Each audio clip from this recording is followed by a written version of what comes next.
We're live. Okay, it's Senate Education Committee on Thursday, February 19th, back after a short break was shifting gears here to private education. And we're looking at S259.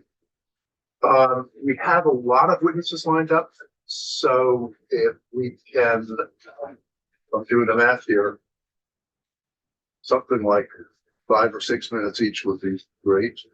But if you go over a little bit, that's okay. You are on. So introduce yourselves for the record. Sure. I'm Pat McMahon. I'm with the Vermont Farm Motor Vehicles Enforcement Safety Division. I supervise the education unit, which oversees the school bus driver training, the motorcycle training, and the driver's ed and CDL private schools, so that or higher schools. The Agency of Education, which they'll speak to, but they do the high school programs.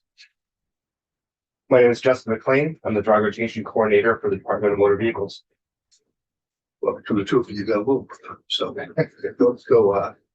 So go ahead. So we're looking for the committee hasn't even fully decided to fully take up 259, but I think we'll have that discussion after today, depending on the complexity. But we want to hear your comments.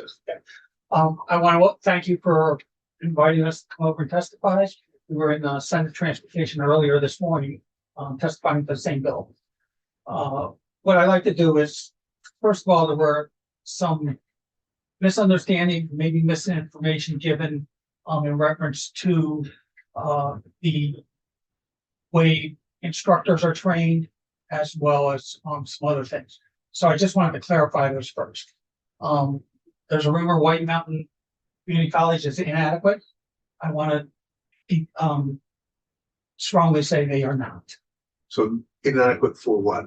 For training instructors.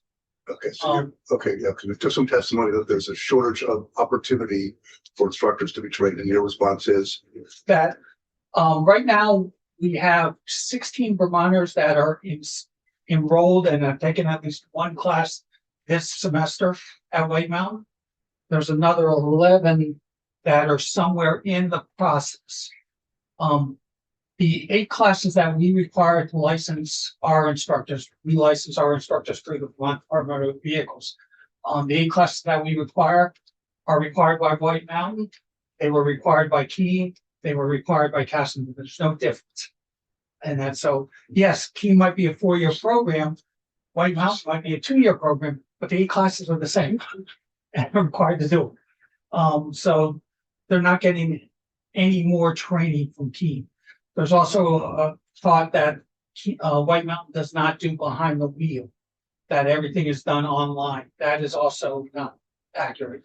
The classrooms are done online, but they are required to go to White Mountain and do all the behind the wheel training with White Mountain's instructors. okay. So it's just to back up for a second.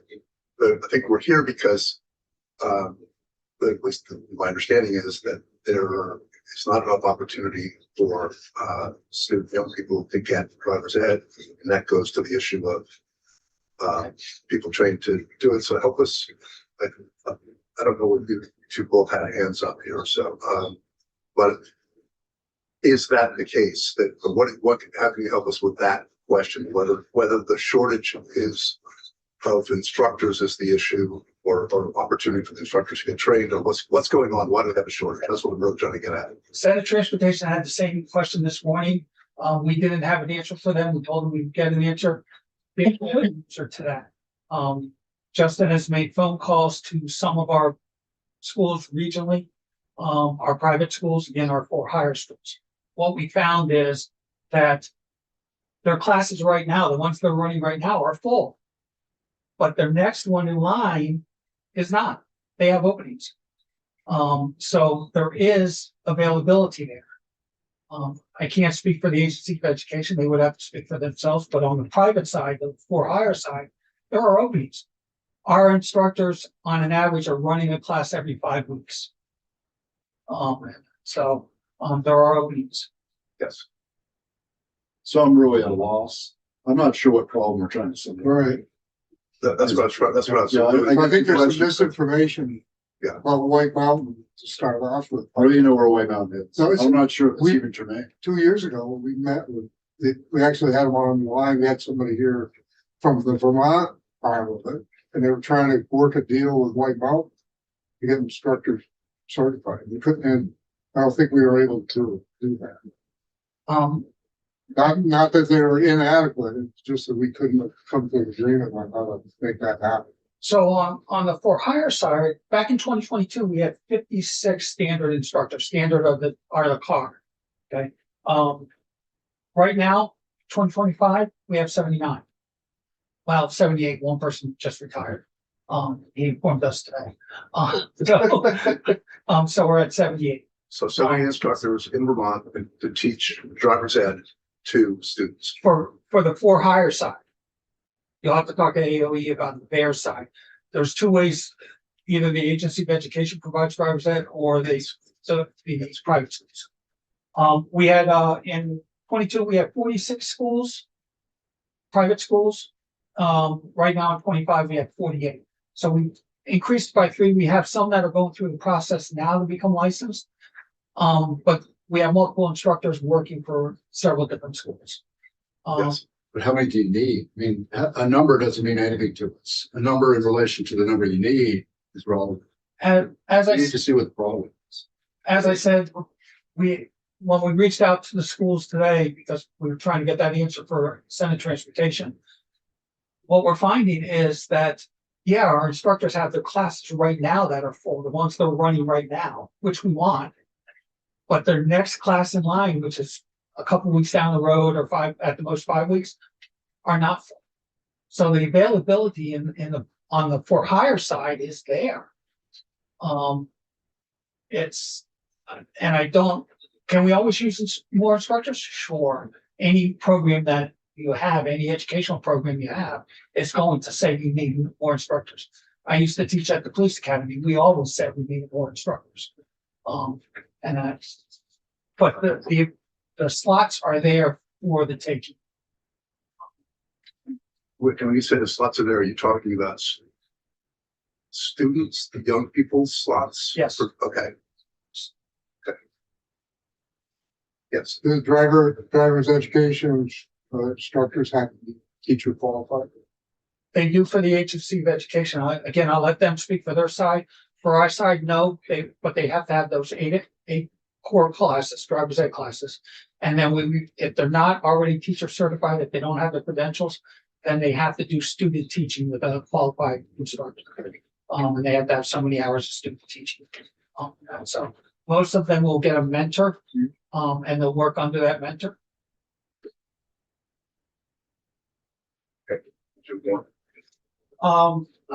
You think, unless you have more questions for us. So just to go back through it, the reason we're here is at least a perception that students or young people are having a hard time getting the driver's education so they get their license. And your part of this is the people who teach the classes. And so I think one question that some of these was alluding to was, do we have a shortage of people teaching driver's ed? And so I understand the two sides. Some of it's in school and some of it's private for hire. And your answer is that it is enough. We have enough people teaching it, and thus your one class filled, the other one not quite filled. So what's your The for hire side, private side, the side that we do with, I think at this point, we probably, again, we can teach more, but right now we have an adequate number to handle the need that we have. and how long do people tend to do it if they become trained? Is there a high quick burnout rate? Do you have to is it a constant churn, or do people do it and teach it for 20 years? So I've been in the position I'm in for since 2012. And there's instructors that outdate me in this position. So I can speak for the motorcycle side, and in part relates. Motorcycle instructors, we have some that are hardcore. I've been teaching the motorcycle program for almost 30 years. Some instructors burn out after 5. So the average motorcycle safety foundation says it's 10 for an instructor. Good. Thank you. You're gonna stay for, you're gonna hang around in case there's questions, more questions? Yes. Okay. If I can just Yeah. make one more comment. The online program, because the commissioner of motor vehicles, I've had conversations with him. We are for the program with some modifications if you choose to take it up. And when you say, so the online is portion is the classroom part, if you will, Yes. the driving. And do you have a quick couple of points for us on modifications? Our modification would be that, it's written that DMV and AOE in cooperation come up with all the guidelines, policies and procedures. And the reason I say that is, we've also looked at the schools that, have, or the states that have online training now, and all of them, they have it, but they allow, or they leave it up to the school itself or the instructor to say, yes, we're gonna accept that, or no, we're gonna not accept. And this is why, from the for hire side, if I am limited, we limit our schools to 30 students. That's the max that they can have in the class because time wise. If I have 25 students that are in person and I have 5 students that are online, those 5 students are taking a seat. So they're still going to pay the same price that's gonna they were taking an in-person in that. So we want the schools to be able to decide whether they're going to accept that or not. There's other things that we look at. We would like to have we would like to see 6 hours in person. Requiring them 6 hours in person, sort of like Maine does. Your basic point is guidelines. Yes. So the UN agency. Yes. Okay. If he provided language for that, that'd be very. Is the verb? Let's say in the bill that they're working in cooperation to develop that program.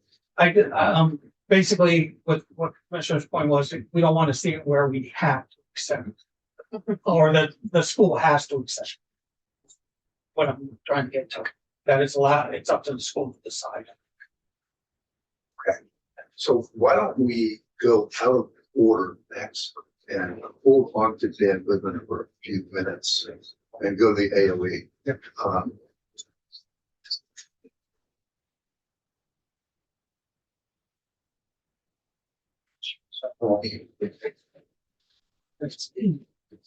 For the record, Andrew Proughton, I'm the director of the Education Program Approvals Division at the agency. So I oversee educator licensing, a few other programs, as well as driver's education.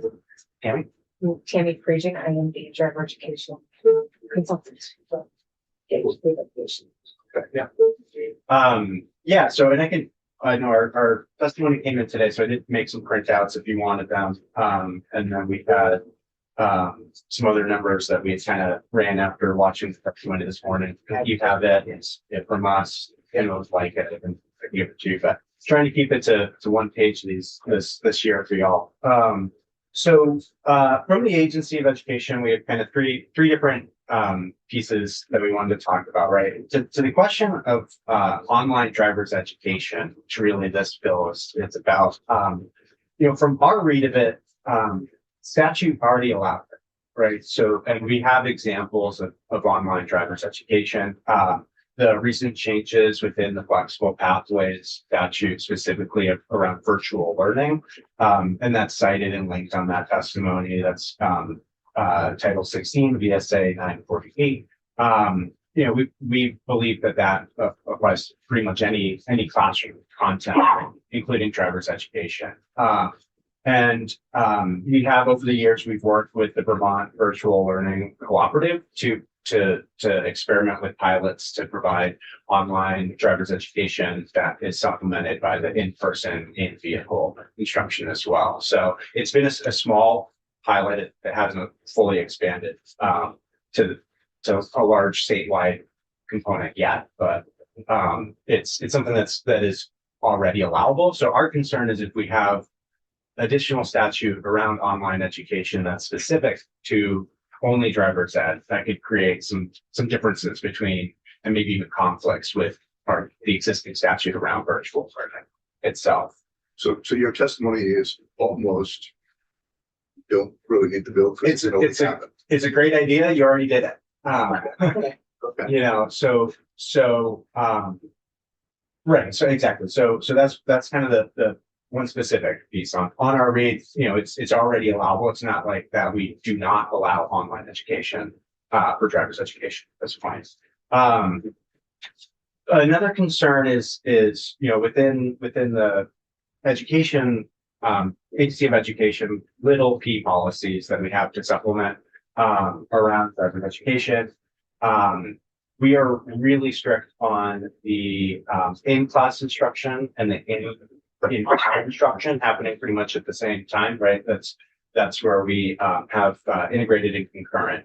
You know, so our concern would be is if we have a lot of students going through the in-class online program without that in-car instruction, they'll end up having to retake class ultimately, which is added time, added costs for students or for districts. So what we found, and including in that pilot with the virtual learning collaborative, was you know it's relatively easy to get that in-class instruction online and get students access to it. Really, the challenge then is that in-car driving instructor. And again, it's really important that that's happening at the same time. They learn about something about driving the car, they get to practice it, they learn some more, they practice it. So I think without addressing that issue, we're not going to be solving the problem that we're trying to solve.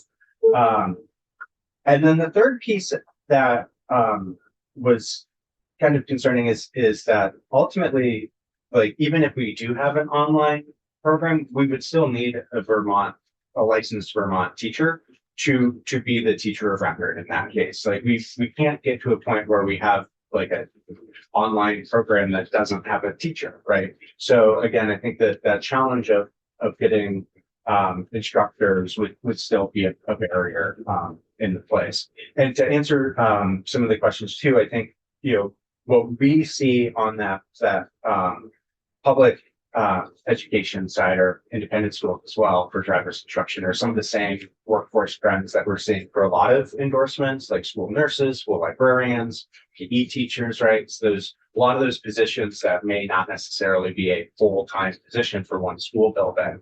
A lot of times it's a partial FTE. Those are really hard positions to fill in our current system. So having lots of different districts with different schedules, an individual trying to piece together 4 different jobs to have a full FTE is really difficult. So, you know, as we move towards regionalization, whatever that looks like, whether it's BOCES or larger districts, you know, I you know, our theory, working theory is that as we have that, you know, shared calendars, you can have more opportunities where an individual could have a full-time job with a district or BOCES, whatever it is, and they can serve multiple schools without having to navigate multiple contracts, multiple different schedules and stuff. So, yeah, so go ahead. And so that's a good concept, but if there's a shortage of instructors in-car, I think we've kind of finally boiled this down. Yeah. What the problem is, and that's an in-car instructor. If we have a shortage of in-car instructors, given whatever 119 districts, it's gonna be the same problem with BOCES or whatever larger districts.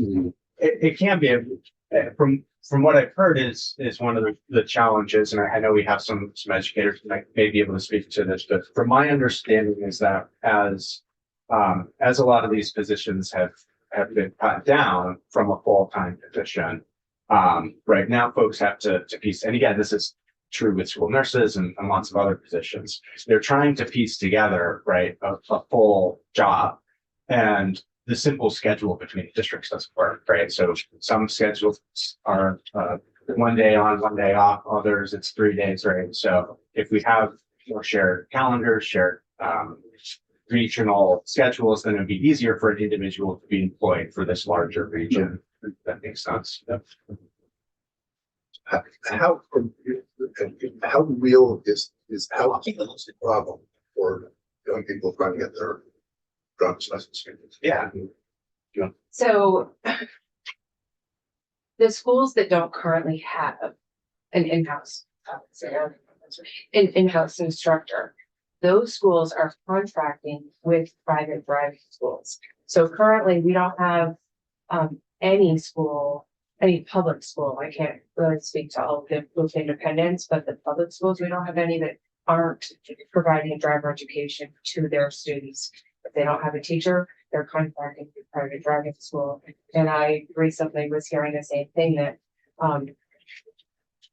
those private driving schools are able to get students into their classes immediately.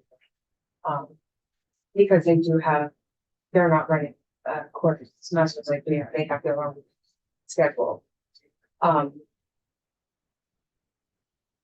We do have fewer teachers because as teachers retire, the FTE gets cut.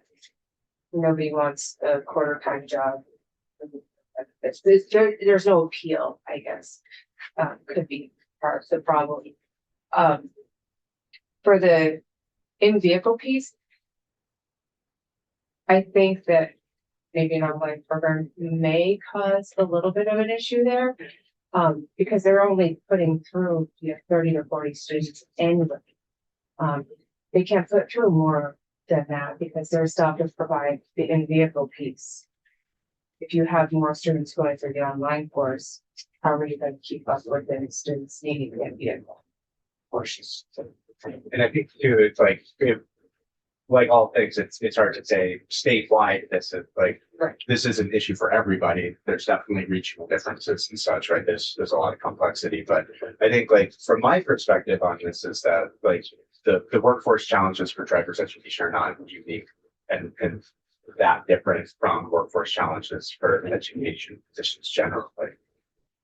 So what I'm hearing is that right now we have a few problems, but we don't know a year from now we're gonna have the problems because you may have more FTE, their retirements. So who's gonna handle? There are more individuals. So, do they have the data sheet? No, So right now, there are 88 individuals that have the full driver education. Of those 88, 41 are working exclusively with public and approved independent schools. 24 hold both an AOE and a DMV endorsement. Of those 24, 7 of them work exclusively for DMV. 41 teachers teach classroom and behind the wheel. 14 teach behind the wheel only. And then there are 23 other individuals that hold this endorsement that aren't teaching driver education at all. So there's an opportunity for 23 more people to teach driver education in our public schools. I don't know why they aren't, but it's right. So I don't know if there's necessarily, there may be a shortage, but there's 23 other people here, 16 currently taking the course at White Mountains, another 11 that are somewhere in the process. Okay, so sounds like a good solution that when the school can't attract a teacher to provide the collateral duty as a driver's ed instructor, which was the case decades ago. Good solution to contract out the commercial providers, fill in the gap. Are there any students, schools which have a shortage? That's what we're really trying to figure. So that's kind of hard to determine. I guess maybe the teachers can speak for their own school, but driver education has to be provided to the students for free before they graduate. I think what you may be seeing with students that are going private or students that are, well, I think that maybe some are going to private because driver education is not necessarily available to them right when they want it, right when they get their permit. So it is available to them, It's the fact that they don't want to wait, and it's the same, thing with home study. It is available to home study students for free. It may not be available right when they want it. They have to be put on the list because, schools make their schedules in advance. So, I believe most schools are probably serving their sophomores and juniors and maybe not so many seniors, but if they have seniors first, then juniors, then sophomores. But no empirical data from schools that it's a 6-month delay, it's a 1-year delay, anything. We're trying to understand what the problem I is. have asked that question If there's- before and the responses were, well, we have 500 students in our high school. We serve this many students per year. But no real information about if they have a backlog. The larger schools will have one classroom teacher, multiple in-vehicle teachers, so they're serving a large number of students. So just to get my arms around this, if there is a shortage in some areas of the state, and you have to do the in-car in any event, is it actually helpful? Could it be helpful to be able to do the classroom portion online? Because theoretically, you can have more students So- access. So That's the problem that VTBLC has had. They provide that classroom online. But you have to have an in-vehicle instructor to provide the driving concurrently. Right. The schools that are using VTBLC, they don't have a teacher, so they also don't have somebody to do the driving. They could potentially maybe use a private driving school to do the driving, but they're still paying for that private driving school. So now they're paying for the VTBLC and they're paying for the private how driving. long is the classroom portion? So it depends on if the school is running quarters, trimesters, or semesters, or if they're using a private driving school. But it's it's a number of hours though, right? Oh, so 30 hours of classroom, 6 hours of driving, 6 hours classroom. Okay, so Senator Williams, then Senator Machine. So for DMV, you're talking about instructors that you're primarily talking about testing, right? Do you actually have people that are involved in driver education? Yes, too? we have 40, Third-party testers, no, how many schools do we have? 48 48 standard schools. 48 schools that teach drivers at the 30-hour classroom, 6 and 6. Then we have our third-party I examiners. understand it's schools, when you say schools, we think brick and mortar, K through 12. Yeah. So you've got to Okay. differentiate between. So if I say for hire, would that work? Commercial. Or commercial? So we have commercial schools that do the classroom and behind the wheel, 30 and 6. Out of those, we also have what we call third-party examiners who can actually give the exam also. Some of them will only do their own students. Some of them will do any student.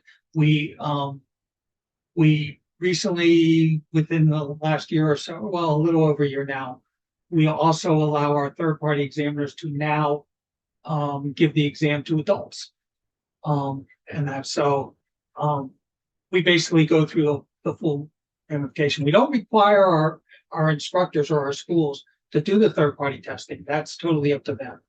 But we do have actual, for hire or commercial schools. Sounds complicated. Yeah, It can be. I mean, yeah. would it be better off if one agency or the other had the responsibility? So, yeah, I mean, no surprise, for Vermont, we're unique in how we do I this. guess we are. It's a mixed delivery system, right? So I think, my understanding is the statute for that allows for functionally that free driver's education.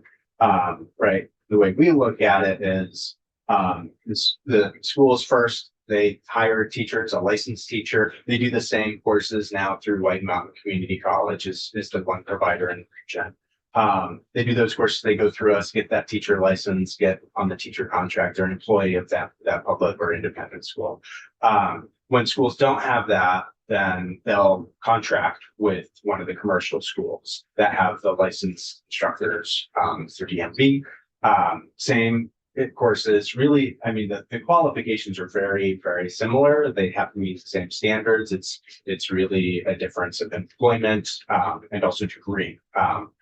That we have for classroom teachers, have to have at least a bachelor's degree for the most part. There's a few different exceptions. So, the qualifications on the instructors on sort of checking off the standards, taking the coursework is very similar.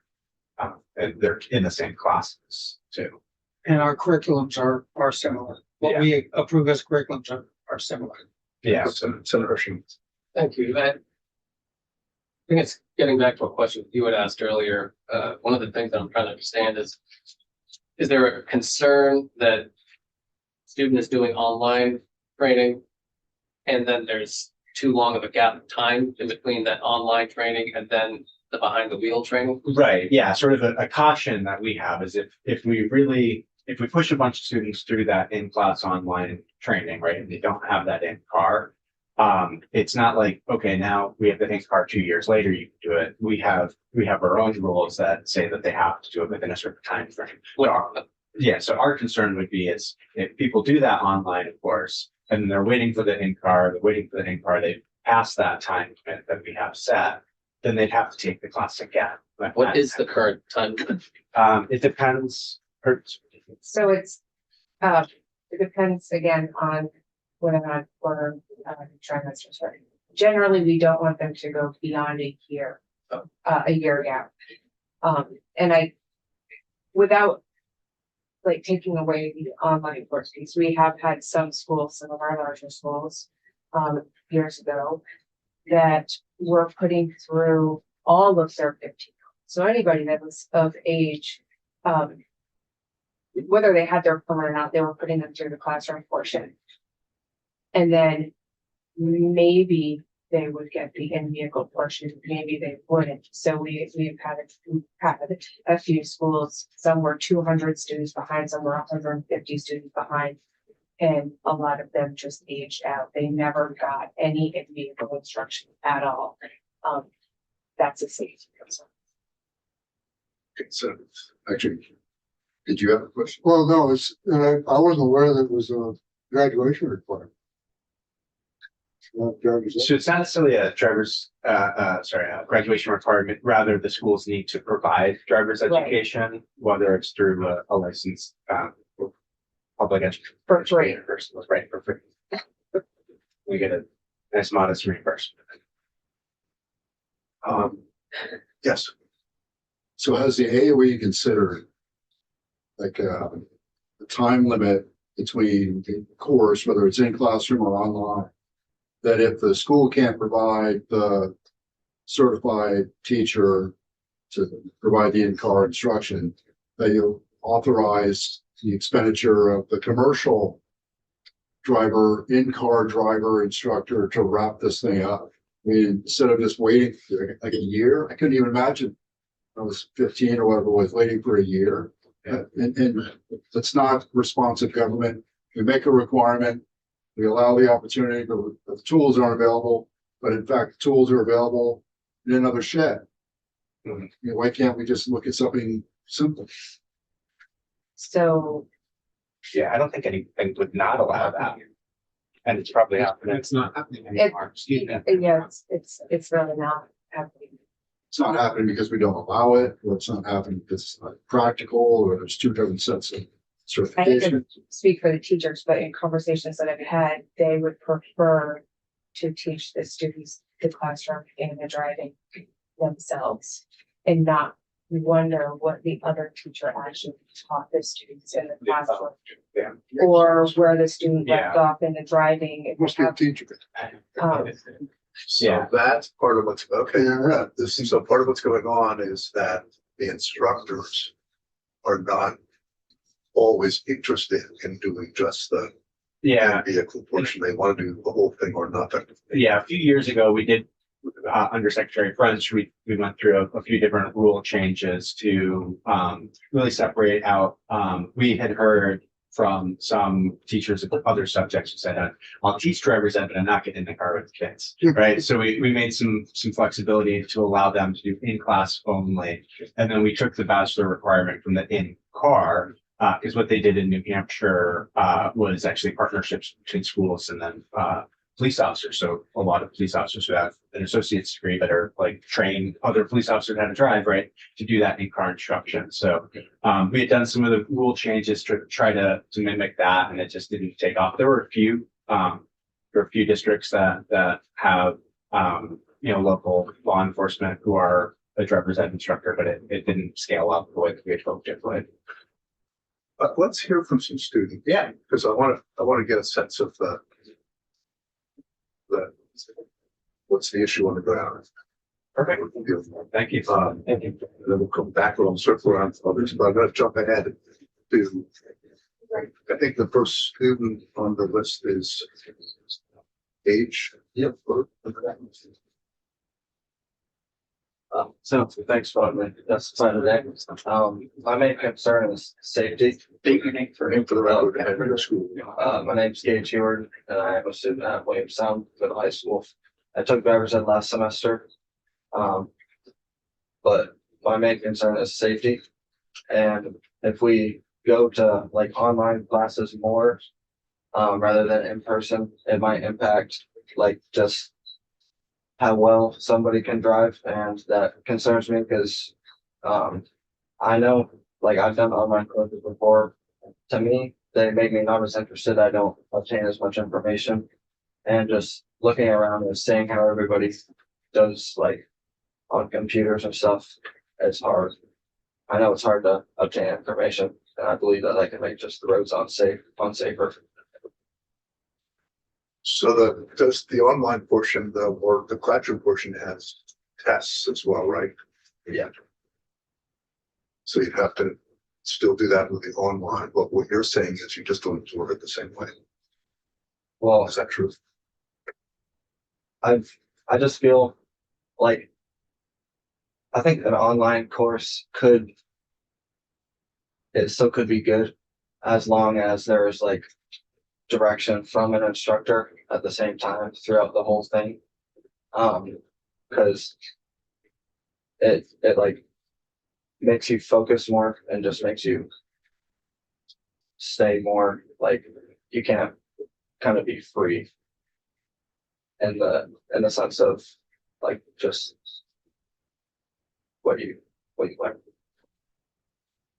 But So So if you're saying like, you get to a point where you got a question, you could stop the online and turn to the teacher and say, I got a question here, that would help you more. yeah, I believe you should have access to a real instructor at all times. And I mean, being watched over, I think that would be good. I mean, if they had like online stuff like Zoom, I think that could be acceptable. It doesn't necessarily have to be all like in the classroom. But so I just think an instructor should always be present. So you the instructor that could be on the Zoom. So you're saying, yeah. Okay. So somebody who can actually stop it, and then as Senator Williams, I think was to be able to ask me a question that should go. Okay. Thanks. Let's Are you done? Yeah. and Ellie Hayes. Hello. My name is Ellie Hayes. I'm a sophomore at Williamstown Middle High School, and I'm currently a student in driver's ed. I would like to thank you for this opportunity to present my opinion today. I'm here to oppose this proposal because I believe that making driver's education classes entirely video instructed is a terrible idea. If all instruction is done online, you're assuming that every student is going to pay attention and not just walk away from the computer or get sidetracked. It's also just unreasonable to expect students to not have any questions and then not have an instructor there to answer them. During the pandemic, just for context with remote learning, there was a lot of, there's a lack of educational support. And I personally was left with a lot of unanswered questions, which made me really insecure going back to the classroom in person. So by making driver's ed entirely video instructed, you're also expecting an entire course of driver's education to be understood and mentally maintained, with no guidance and potentially inaccurate answers to questions. If you're expecting parents to be like a guide, which similar to the way remote learning was, it's just training insecure, nervous drivers who don't properly understand the road because they're not getting the same in-car with instructor time, they're not getting in-class instructor time.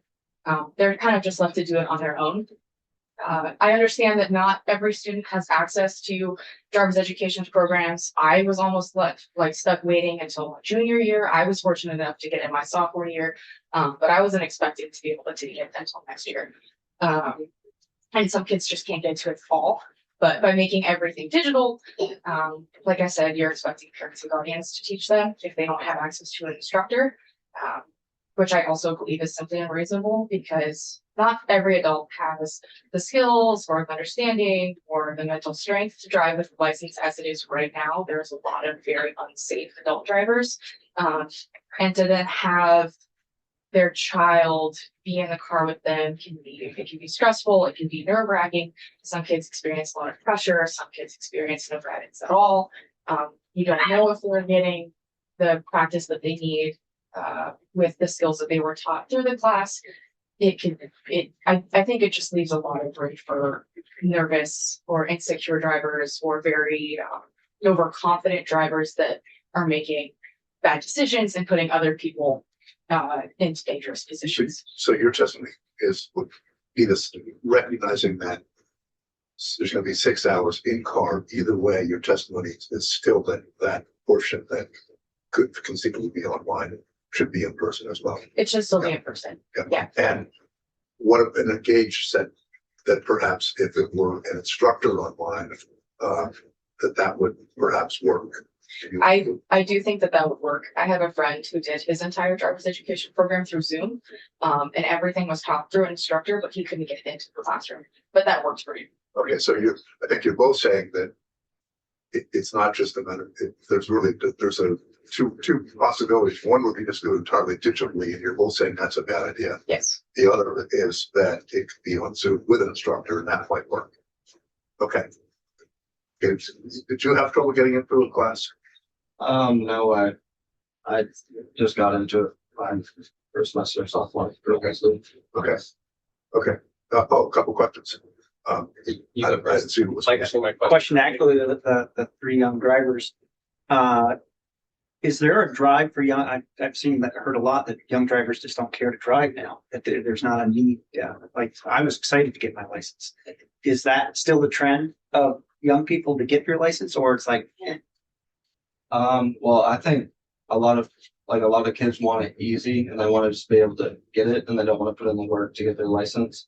But I mean, I was very excited to drive. I just got my license. I love driving. But yeah, I just believe the kids, 3/4? What do you think that? I think most kids are still pretty excited to drive, but I agree. it could just be a lack of effort. And I think online would make that worse. All right, thanks.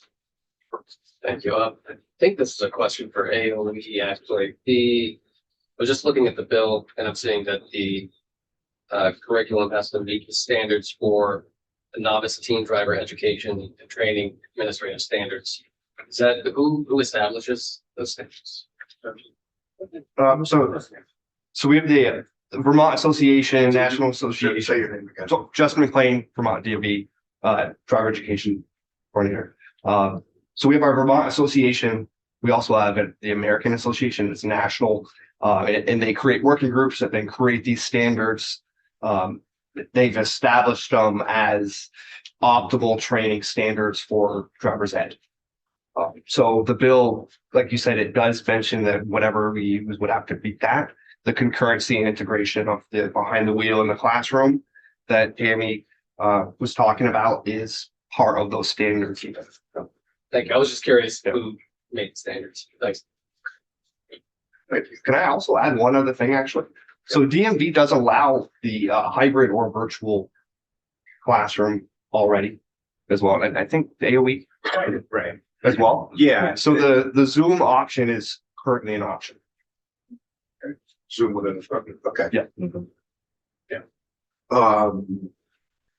Billy Manchester? Thank you. Yeah, thank you.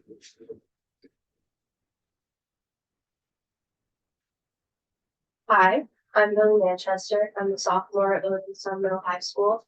I took driver's ed last semester, and I'm being to express my concern regarding the proposed bill.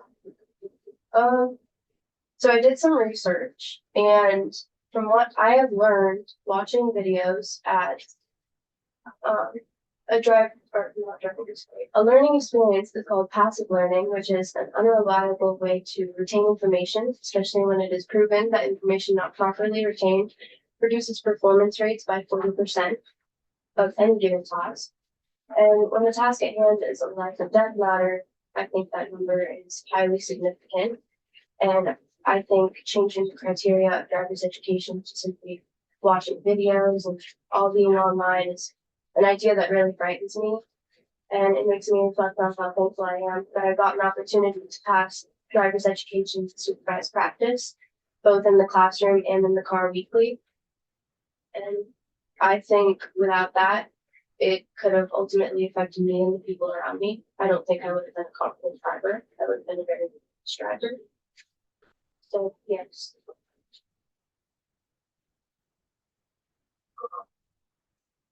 Thank you. Should have a question already. Yeah. Cadence Burke. She was unable to. Dr. Dominica, okay.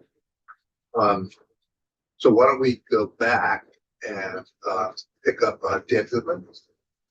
Yep, it's over here. Let me, get behind my desk. It's an appropriate place to be at the education committee. So Daphne helped me with a PowerPoint. Do you want me to link on the computer, or I can just, I think everyone's got it. They got it printed out, so I can go through it. All right.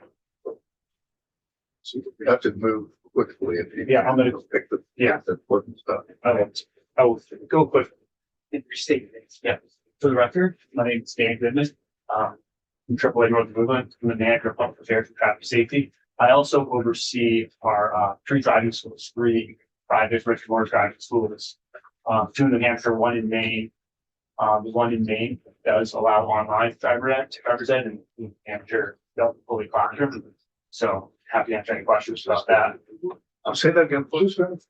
I oversee 3 driving schools, 2 in New Hampshire and 1 in Maine. The one in Maine, as was referenced by DMV in Maine, allows online driver ed, a hybrid model, 24 hours online and 6 hours from classroom. Okay. So that's how we operate our main operations. Okay. So happy to answer any questions at any point about we operate the 2 different models. It's going to go to page 2, and that why am I here? AAA for over 100 years has been involved in traffic safety. They have the best job at AAA. We do research on everything around how to make vehicles safer and how to make our roads safer. From the effects of legalization of marijuana to all the new technologies that's in vehicles to distracted driving. We're at the forefront of doing all the research on what the effects of cell phones do on our brain, our eyes, our cognitive.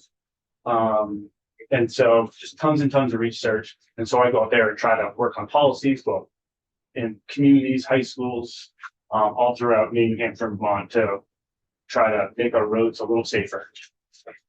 All right, so let's get to the nuts of this stuff, nuts and bolts of this. One of the aspects that was mentioned that I think is missing that hasn't been talked about is that fewer teams are taking driver's ed. They're waiting until they're 18. They don't have to take driver's ed, they can just get their license. And I think that's the kind of group that we want to capture, those people that are skipping driver's ed. And we're hearing one of the big reasons that they're skipping is for a multitude of reasons.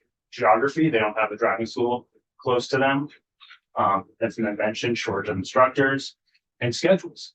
Kids are they're playing basketball or playing sports. It's so much more consuming than it was 10, 20 years ago. They have a job, life is more expensive.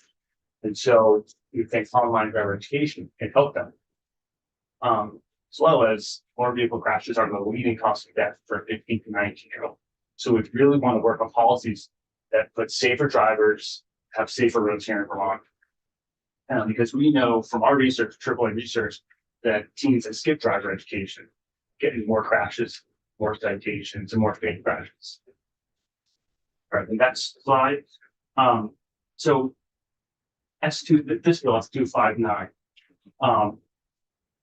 Clarify, it is just for the classroom. Keeps the 6 or 7 hours behind the wheel, and it is an option. It's an option for the schools.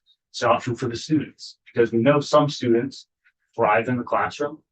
Some students maybe thrive working behind the computer. The online, you can play modules. You can review complex materials at your own pace. You can spend additional time, as much time as you want on this material. So in Maine, it's 24 hours, it's a minimum of 24 hours. The student can spend 40 hours, 50 hours on that because they're replaying the same information because they really want to get it right.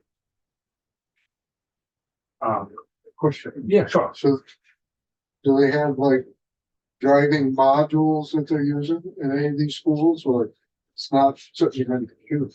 Right. So let's speak to Maine, where we offer it. The student can take it online. They still in Maine, they have to do 10 hours behind the wheel. And so it's concurrent. And I'll get to it now. Okay.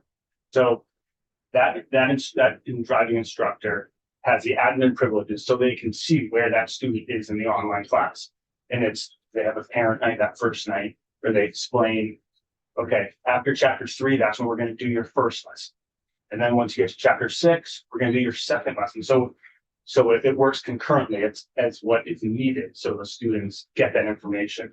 They get that information at the computer in the classroom course, and then they go and do real world experience behind the wheel.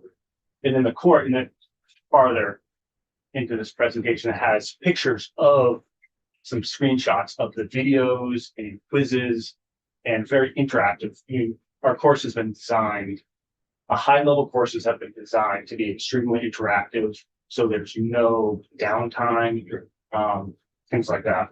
So refreshing. Yeah, sure. Thank you. I don't want to make assumptions, so please correct me if I'm wrong, but I would imagine that if this bill were to pass, AAA would have an interest in offering the course to Vermont students. And I'm just wondering what the cost is compared to what students are paying now,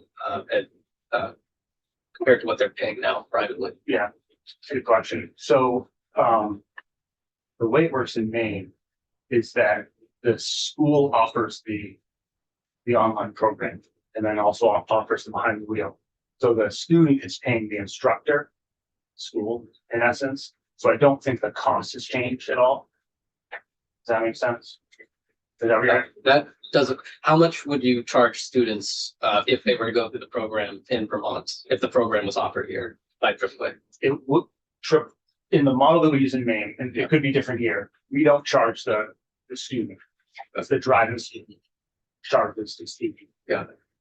So who do you charge, or is it offered for free? It is, yeah, we charge the school, and I think it varies by state.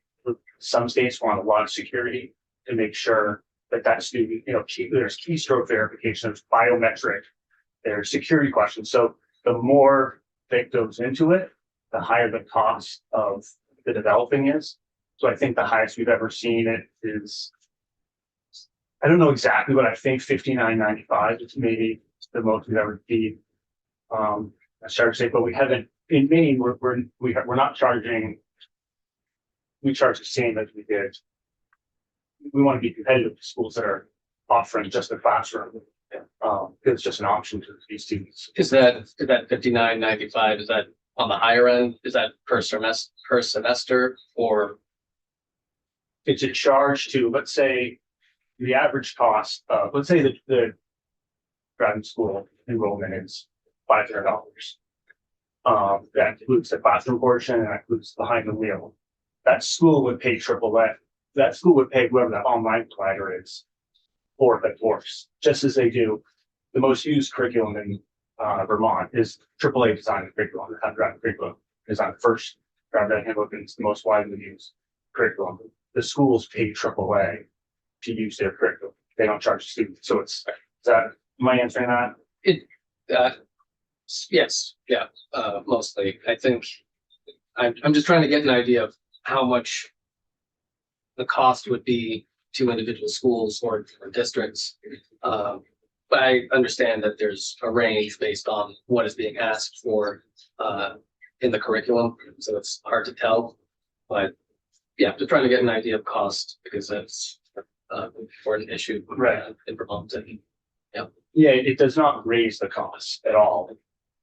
As we've seen in the states that have offered, it's not raised the cost of driver education at all. Yeah. Okay. Thank- Yeah, of course. The next slide 5 for page 5, excuse me, is just the number of states that currently offer online driver education. 26 states across the country offer it. In Maine, we graduate 13,000 students every year going through the online model. And with, as mentioned, it's 24 hours online, 6 hours in the classroom. The state has decided, they let us know that in rural, they're going to eliminate the requirement for the 6 hours of classroom. They think that just the online portion is fine. They've been very satisfied over the last 4 years. So they're eliminating that requirement. They're leaving it up to the schools themselves to make that decision, how many hours you want in the classroom. Another example is Idaho. Very rural state. They've been using online since 2009. They've seen a 3% annual growth in driver ed enrollments every year. And no real difference in the amount of we're staying fully classroom. It's just more students taking it, it's more accessible. And that's what we want. Have there any correlation between accidents and that, if it's from just going on to online to coming up to it? No. right. It's the question I've been asked. I've been with AAA for 12 years. The question I've been asking for 12 years. When can we get data on exactly that compares crash statistics for with these states? And it's not out there. Okay. But I will say that no state that has allowed online, whether it's through rule or through legislative policy, has ever gone back to say, this isn't working. We don't want this. Next page 6. This is just, this is just some studies that have shown the benefits of online learning. It's used all over from colleges, high schools, White Mountain Community College that teaches instructors. That is mostly taught online. And so there's just some links on the benefits of online learning. I'm trying to be real quick here. Page 7. We expect the impact. This is the impact of driver schools. We expect this to, our hope is that we have more drivers that graduate driving schools, which means safer roads. And so we did a survey 3 years ago, AAA did, of 24 states, 101 driving schools on how online has affected them. 80% of drivers report increase of enrollment, stable increase or stable enrollments. 78 reported stable increased revenue. 83 reported no reduction in instructor staffing. And this is the one that I find most important. Their opinion on online education increased. When we first asked them, it was 39% before the adoption of online education. And after they've been using the online program, 75% of driving schools think online is beneficial. Page 8, it's just going online is used throughout the state. Various methods from high schools to community college to four-year colleges to law school. EVO and online boater safety, so they allow people to drive boats after taking a boater safety class. Page 9, these are just some state testimonials from different driver education folks, the DMVs in Maine and Idaho that use online driver education. It's very beneficial. Page 10. So this is where we get into the AAA program. In Maine, we have adapted it. We worked with the state regulators to what do you want in there? You don't want to have the same curriculum that New Hampshire does or Vermont. So we made it very state specific. We have an open message from their Secretary of State that oversees driver ed They have the entire driver handbook, all the laws, all the policies and procedures that the state has. They're embedded in this program. All right, page 11. Specific to the AAA program, we have worked to make this as engaging and interactive and self-paced as we can. We use, as been mentioned, it meets the National Driver Education Curriculum Content Standards. And it applies the latest, research throughout, from AAA Foundation for Traffic Safety to NHTSA, Children's Hospital of Philadelphia, Centers for Disease Control. It's evidence-based, it's extremely interactive, and it uses, it's the students, I've been through it many times. They're always clicking on something, always engaged. So there's no way for that student to not be fully engaged throughout it. Okay. Page 12, it has 19 chapters. There's a quiz before each chapter and a quiz at the end. The state determines what that student has to, that passing grade, maybe it's 80%, it's completely up to the state, they take whatever they want. So they're getting that information and they have to know it before they proceed. All right, next one.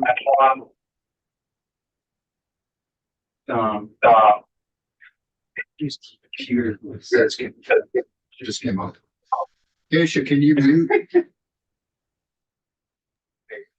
Thank So our program incorporates interactive traffic scenarios, video-based simulations, and as I mentioned, lots of embedded quizzes, and reflection prompts, and scenarios of real-life situations for these students to interact with. So page 14 is just a screenshot of, this is called Driver's Ed, which stands for Zero Error Driving. It's a hazard perception and training scenario. This was developed by Dr. Don Fisher, who's kind of this preeminent professor at University of Massachusetts in Amherst, and it's about risk awareness and perception training. It is actually shown to actually reduce crashes, this sort of training. And so Tom Brady kind of used it when he was with the Patriots, maybe not with the Bucs, but he used not exactly. He used this risk awareness and perception training from Don Fisher, which I thought was pretty neat. So the student goes, it's a car that goes through. It would have been neat if I had a video, but they have to identify the different markings, the scenarios that are happening as they drive down the road. All right, the next one that's target zone exercise. It's designed to train new drivers where to search, people learn, provide instant feedback, decision making. It goes over complex situations. So that student, all those, the individual on the side of the road, that car that's parked, that car that's up ahead, it gives them all the information. That's what they have to work on. And then, that next student would go behind the wheel and that person would talk about, hey, you got to look 10 to 12 seconds ahead of you. And, we're going to talk about pedestrians today. So it works concurrently with the behind the wheel. Page 16, this is probably my favorite part of the How to Drive, the Bandcamp crash analysts. Many years ago when we did some distracted driving research on teen drivers, we put about 75 to 100 cameras throughout the country, cameras in cars. When they went out, they went in. And at first they were the best drivers, but after, as you can imagine, after months and months, they just kind of forget about it maybe, and they start texting and they start using their infotainment system. And so these students get to watch real life crashes and then explain what happened. Why did that person crash? Oh, they were looking at the phone, or they were driving too closely, or they, all these different real life scenarios of teens like them. And that's what young drivers want to experience, is as they're setting down. Kids their own age. All right, page 17 is just an example of a quiz that we have.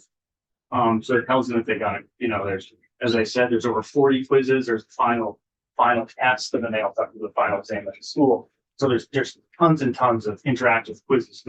And this is just an example of one for you to see. Following one is another one. This is just not even a quiz. This is just another interactive knowledge check that just pops up. After maybe the module on seatbelt. Here's a couple questions on seatbelts. All right. Page 19, we really want to engage the parent. So there is parent component, the parent coaching guide, the driving log. They get a student workbook that they fill out while they're going through the online course, which includes assessments, fill in the blank exercises, activities. And it's so important for that parent to be involved as well. So there's a parent component as well. And then I will end with, we hope you consider this bill. We want more kids taking driver's ed. The kids who skip driver's ed and they wait till they're 18, they get more crashes, more citations. Feel that if this can really help Vermont roads, it's just an option. Can somebody in the room help us understand how many kids actually do that in Vermont? Wait until they're 18? They can wait till they're 18. Yeah. I can get that number for you. It'll take me a couple days. Because that's actually compelled to the testimony, but that's a potential issue. I will tell you, there's no way that we can track how many crashes of anybody over 18. How many skip drivers that get to wait till? Right, because we don't ask that question on the crash register.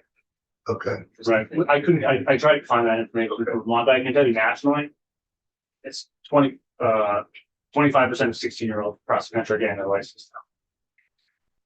That's the way. You said 16-year-old. What about those who wait till they're 18? That's the question. I don't know the answer. I tried really Okay. Right. Yes. So you bring an interesting perspective, a multi-state perspective on driver training and the impacts and what have you. I'm just curious, from your experience, how similar are the instructor training programs from one state to the other? It's unique. It's every state is dealing with an instructor shortage. You don't get rich becoming an instructor. Right, that's a different question though. The programs themselves to train the instructors, they fairly similar, are they roughly the same? My opinion on seeing over 3 states is that in Maine they don't have as much of a shortage because The programs help. right. They're not required to do 8. Is it 6 or 8 college courses? I mean, I believe to go to White Mountain City College, it takes over a year. So that's a year of many of these people aren't getting paid to go through these courses. They're not getting paid by that driving school while they go through that. So there's not a huge incentive to go through that unpaid for a year. So I think that's a little strenuous. There are other methods, I think, to. Are you talking curriculum difference? Is that what you're Qualification, however they get their qualification in the end.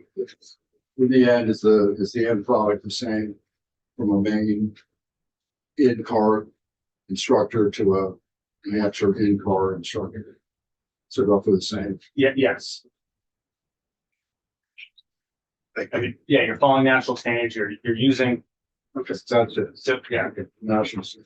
And the same document that the bill refers to also points to teacher standards, I believe, And that's what we follow. teacher training standards. Good. Okay. Thanks. We are way behind. So it's Mark Joe. Joe's just a calling. We're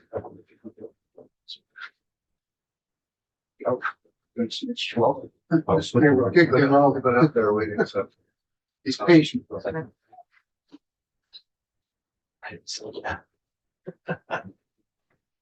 Good afternoon. I am Joe Barch, and I will give you my full credentials. I teach part-time at Mount Mansfield Union High School in vehicle and occasionally will sub in. I have taught for almost 30 years driver education, 6 years of teaching social studies. I am 2007 Teacher of the Year for Vermont and Teacher of Excellence for the American Driver Traffic Safety Education Association. I have served as president for both organizations, and I've worked with some great national experts through my experience at ASIA. I would like 2 things to do before I take on a lot of questions, is to help clarify some previous questions.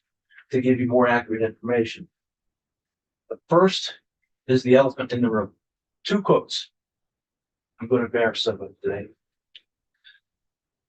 I want to get as much as I can for as little as I need to. That was a quote that was given to me when I was 14 years old, working, painting a house for my father, and happened to be a student going into senior year and happened to mention that. Unfortunately, I think that's what we're looking at. As opposed to what Aristotle said, we are what we repeatedly do. Excellence then is not an act, but a habit. And I think that we need to have habits on the road to drive safe. With that, I'm going to skip right to the Antitas. Give you a brief synopsis. In 2003, in Montana, there's a fatal crash with the driver, a teacher, and 3 students. It was tragic, so tragic that the National Transportation Safety Board held an investigation where they realized they didn't know what was happening across the nation in driver education. They held a symposium. I attended that. What we saw was appalling. It was 50 different states. Some states offered, some didn't. Permit age was different. But one glowing part was when, at that point, it was the Department of Education, their consultant of driver education, Barry Ford, came and spoke about how teacher training was done in Vermont then, and it was seen as a model. From that hearing, they called upon NHTSA to come to bring a group of stakeholders together, and they're called ANSTI.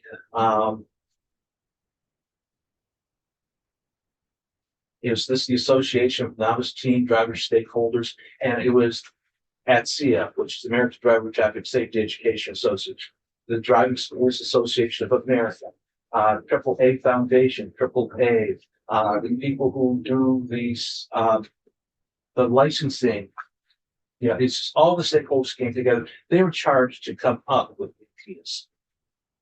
It's 200. The current version is 215 pages.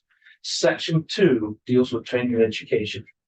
And what in training and section 2 does is it refers to the content standards as a addition in the back of it that relates to the ATSEA standards and the standards that the SAA uses. So from that, we've developed these standards nationally, collaboratively with a lot of stakeholders. So just to give you some background on that, just forget things. I think what I can do, I can go into a lot of it. I will say that the asynchronous, I think we have to be careful about not mixing things up. Self-paced on your own, without the support, leaves some possibilities and gaps. There are some concerns there, I'll be honest. Especially in the public schools. What we're fighting with in public schools is just what you've heard. Students are busy playing sports, working jobs. They're trying to squeeze in as many classes as possible. And what we need is we have a classroom of, the limiting factor is that at least at Mount Mansfield, we can put 3 students in the car. We have 75 minutes to get a lesson in, but the beauty of that, it spreads that out over the 18 weeks, spreading it over time, gives you a better product. I've taught privately. I just retired, gave up my business. I would have people call up and say, when's your next class? I'm still getting emails on that. And I will tell them, I said, can you get into your school program? I said, you're going to get the same information. Instead of having it over 6 weeks, you're having it over 9 or 18 weeks. You're going to get a better product. You don't have to pay for it. So I'm just starting my driving with students this week. I'm looking at their permits. All the students' permits that I'm looking at right now that I'm servicing at Mount Mansfield, their year-long date is out a full year. Pretty much a full year when they can take that. So they're in pretty good shape. At our school, I can't speak to all schools. Their expiration date is a year out, so they're going to be in pretty good shape. But that's because I'm working part-time. I work with a colleague who's in the classroom. We share the office, we share students, and we're communicating back and forth. I do want to take a chance to talk about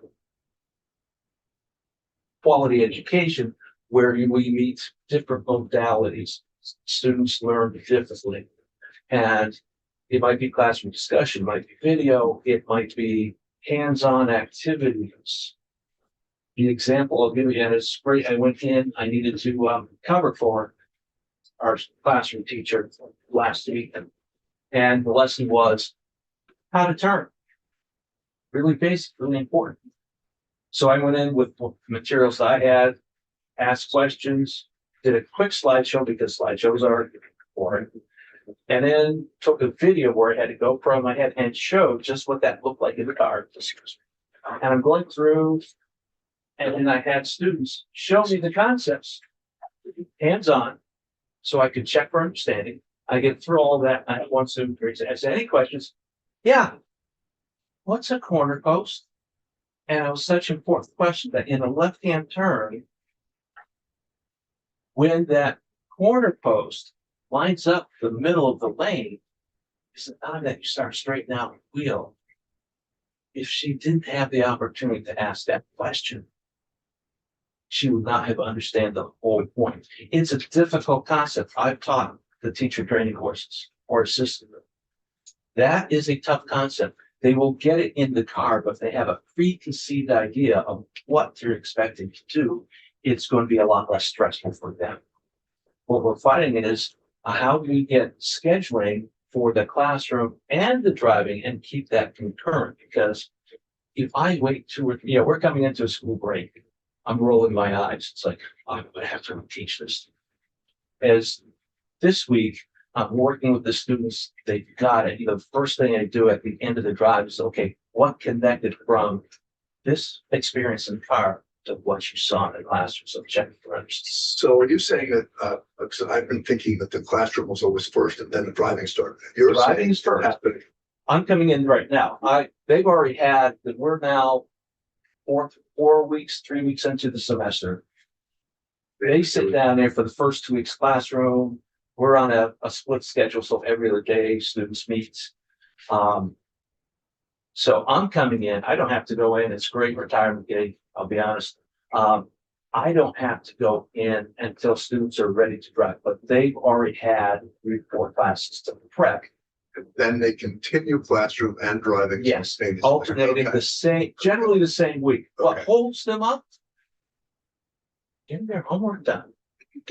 We make a point. Your work has to be current. You have to demonstrate and take a quiz, and I'll even ask questions. And if they're not ready, you're not ready. I'm not going to let you go out there.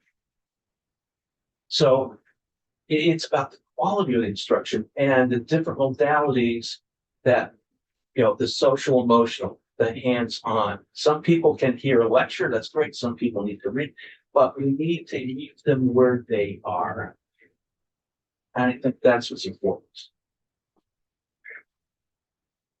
And then there's probably a lot of questions that you, like I said, with the MTITAS, the content standards are not a major part of the full document. 2.0 goes through 2.1 to 2.7. 2.7 deals with a hybrid, virtual, asynchronous, in class, which probably has a lot of promise. Could open up maybe some more driving time if students were able to do more. Side note to that, but one student that came in, oh yeah, I got my homework done. We looked at the timestamp, it was 11 o'clock the night before. So if students aren't doing well with time management, these things are happening at 11, 12, or later. Which one, the classroom teacher doesn't get a chance to grade the material, but 2, we know the studies show that students need more sleep than your average 7 to 8 year old or your average adult. So when are they more really working on that material? So, and I think there's been AAA Foundation has done some work with that. That particular study, Dr. Dan Tassel, there's some great experts there, but it's like, what's best for students? And unfortunately, rushing things may not be what's in their best interest. It's a skill to be learned, to be practiced over and over again. So Yeah. let's just let me get clear. So your testimony, are you saying, or is your testimony that the entirety of the process should be in person? No, I don't think, as a matter of fact, what I've done as a commercial driver and teacher is I've said, hey, we're gonna meet, but I will give you credit. Here's the activities that I want you to watch a movie. Give me a post, give me a response about that. Here's a worksheet. Here's a video with 2-minute clips from Andy Pilgrim talking about new vehicle technology that's coming out, which I can't cover.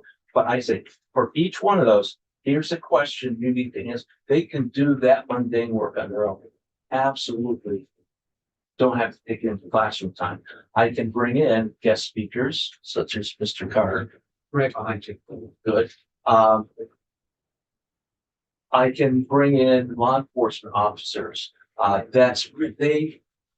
We don't have the school resource officers like we did before COVID, where I could go and say, talk to our school, can you come in and let me know the day I'll come in, and that's engaging. When I've had the same officer come in, it was a 2-hour block of time and the students were riveted.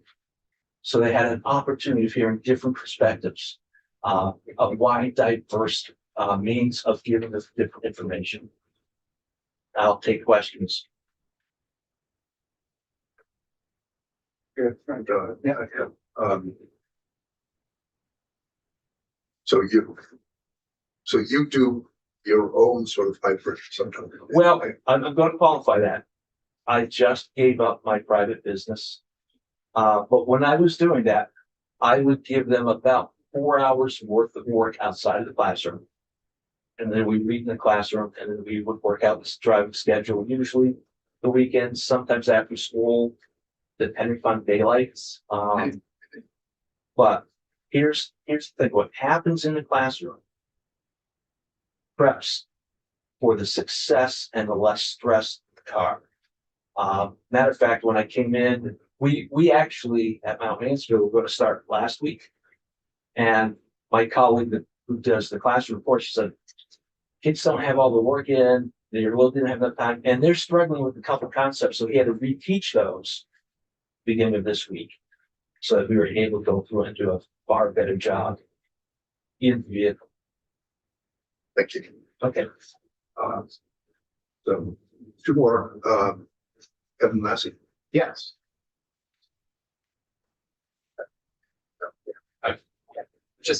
I have to step away. I have the leadership of my hospital that drove up from Brattleboro, so I don't do that, but I will watch the video.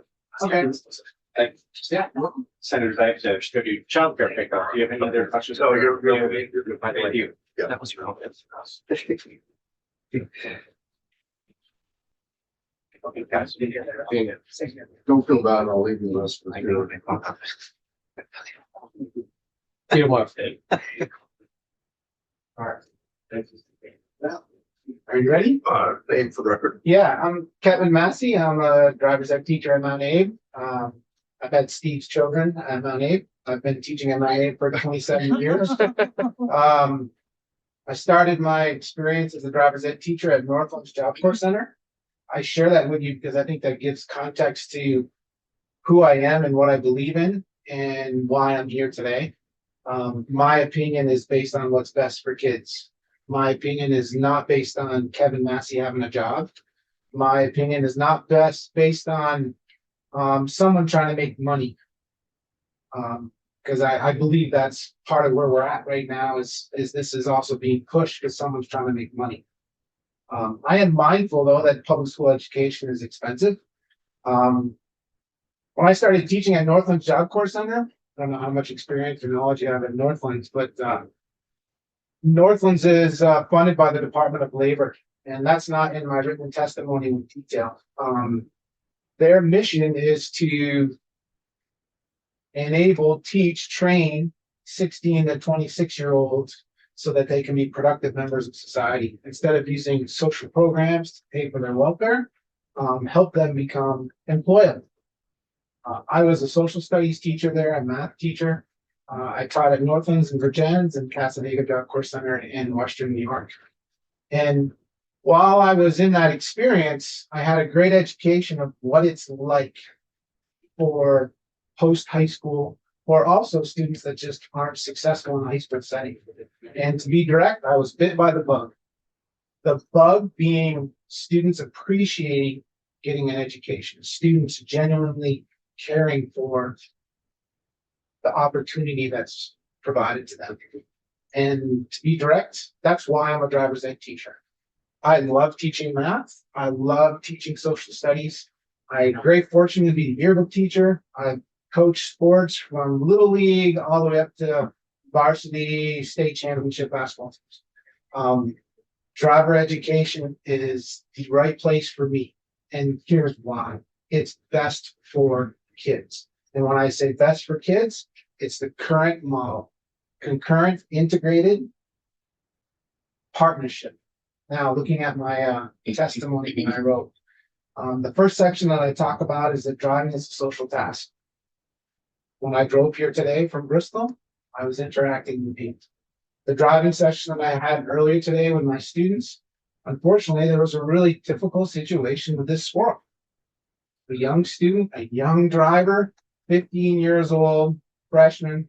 The squirrel, I'm guessing it was hungry, but it kept running back and forth with the snowbangs. So that social interaction, why I reference that is most important. Teenagers need to learn it. I'm also going to comment briefly as a parent. I have a 6th grader and an 8th grader, middle school students. Right now, being a middle school student is different than when your children were in middle school. Was definitely different when Kevin Massey was in middle school. It is so confusing for them. There's so much that they are being barraged with. Our school at Mount Abe, I've told some of my colleagues, it's one of the best years that I've ever had as a teacher because the phones are in pouches. The phones are not able to be used. The phones are in backpacks or left at home. They're learning again how to properly communicate. The issues that we have at our school, I love Mount Abe. I'm lucky my community is amazing. It's my alma mater. It's where I grew up, went to school. My dad was on the school board. My mom was an accountant in the elementary school and then the central office. So it's my home. But I'm also lucky my predecessors were great teachers. The community is very supportive of driver education. So back to my point, the issues we have at school, the hazing, the harassment, the bullying, that was occurring because of online, social media, texting, kids using Snapchat, kids being in front of the screen. We learned from the pandemic to stay home, stay safe. Kids struggled with it. They could not be successful at all online. Teachers really struggled with it. And right now, the Vermont driver's ed teachers are not in a position to do what this bill proposes. Teachers are not trained to teach an asynchronous online website driver education. There would need to be a lot of education to get teachers up to that level. And I'm doing everything I can to get educated. This is something that's really important to me. The second part of my testimony, on the second page, talks about how the asynchronous online education will reduce the opportunity for involvement with community members. The gentleman sitting behind me, St. Jim Carter, he came and presented to my class this morning. He has a great story to tell you. And hopefully, I know your children have heard the story because they read my class. Last week, we had a national speaker come, Choices Matter. The gentleman that spoke, his name was Fletcher Cleaves. Fletcher was a victim of a distracted driving person. Now, my point with this is the students of Mount Abe met the man. They shook his hand. Some of my advisees, students that I've had in my class, football players. Fletcher had a D1 ride to play high-level football. Fortunately, that changed. And Fletcher was not bitter about it. His communication to the students was, if there's something you want, go after it. He also made a point of teaching them about distracted driving and the issues of distracted driving. I have other state people come and share their expertise. There's a program through Locomotion. Locomotion, if you're not aware of them, they're the bicyclists advocates in Burlington on the bike path. Okay, they have presenters, teachers that come and share their expertise. They come to my classroom. They have the ability to meet them. They shake the person's hand. Oh, no, okay, yeah. Got me worried there for a second, Steve. That's important. Students need to have that face-to-face, look someone in the eye, shake their hand. Coming out of the pandemic, having students do a project on car insurance. So let's do this. Let's call Eric Carter. Eric Carter's a community member. He has a local insurance company. When I was a kid, it was Bristol Insurance, and it was Stan Bryden and the Bryden family. So let's call Eric.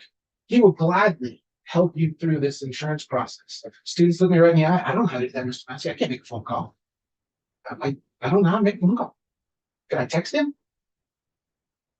You don't know how to make a phone call to someone that's, and Eric's children went to Mounie, and Emma Carter, one of the best basketball players ever. Eric and Emma coach for Middlebury, and they got a great basketball team, and they're going to make a good run in the Division II finals. State of Vermont had a program called Turn Off Texting, golf cart simulation. It was sponsored by the Youth Safety Council of Vermont and supported by Cooperative Insurance in Middlebury. Okay, again, that's an opportunity for that face-to-face, meet the experts, students to have that collaboration. And as Joe was talking about, and I'm talking about, the hands-on kinesthetic, physical, this is important. They're not going to learn those needed life skills if it's online. Okay, millions of dollars can be spent to make this engaging, potentially engaging online website, but that's not the same as looking someone in the eye, getting their opinion, learning from them, shaking their hand. Car dealerships, local service shop, we've got the Skid Monster. Okay, it's a car that uses some apparatus on the back to simulate skids. It was owned by the Drivers Ed Association. A couple of years ago, there was some service that needed to be done. I said, well, maybe Mount Airy will buy it. My school bought it, and we own it. My students use it. That simulator prepares them for winter driving where there's gravel, whatever the conditions are. The reason I'm getting to that and using that example was we had an issue with the car. The students knew it. They were right there with me. So let's go out to the car. Let's go out and find out why. I had the students out there taking the battery off, putting the jumper cables onto the battery, jumping the car. How are they going to learn that if that's online? They're going to watch video? It's a video. What's real? Is it just another social media? Is it just what's going to happen is they're not going to have those fundamental skills.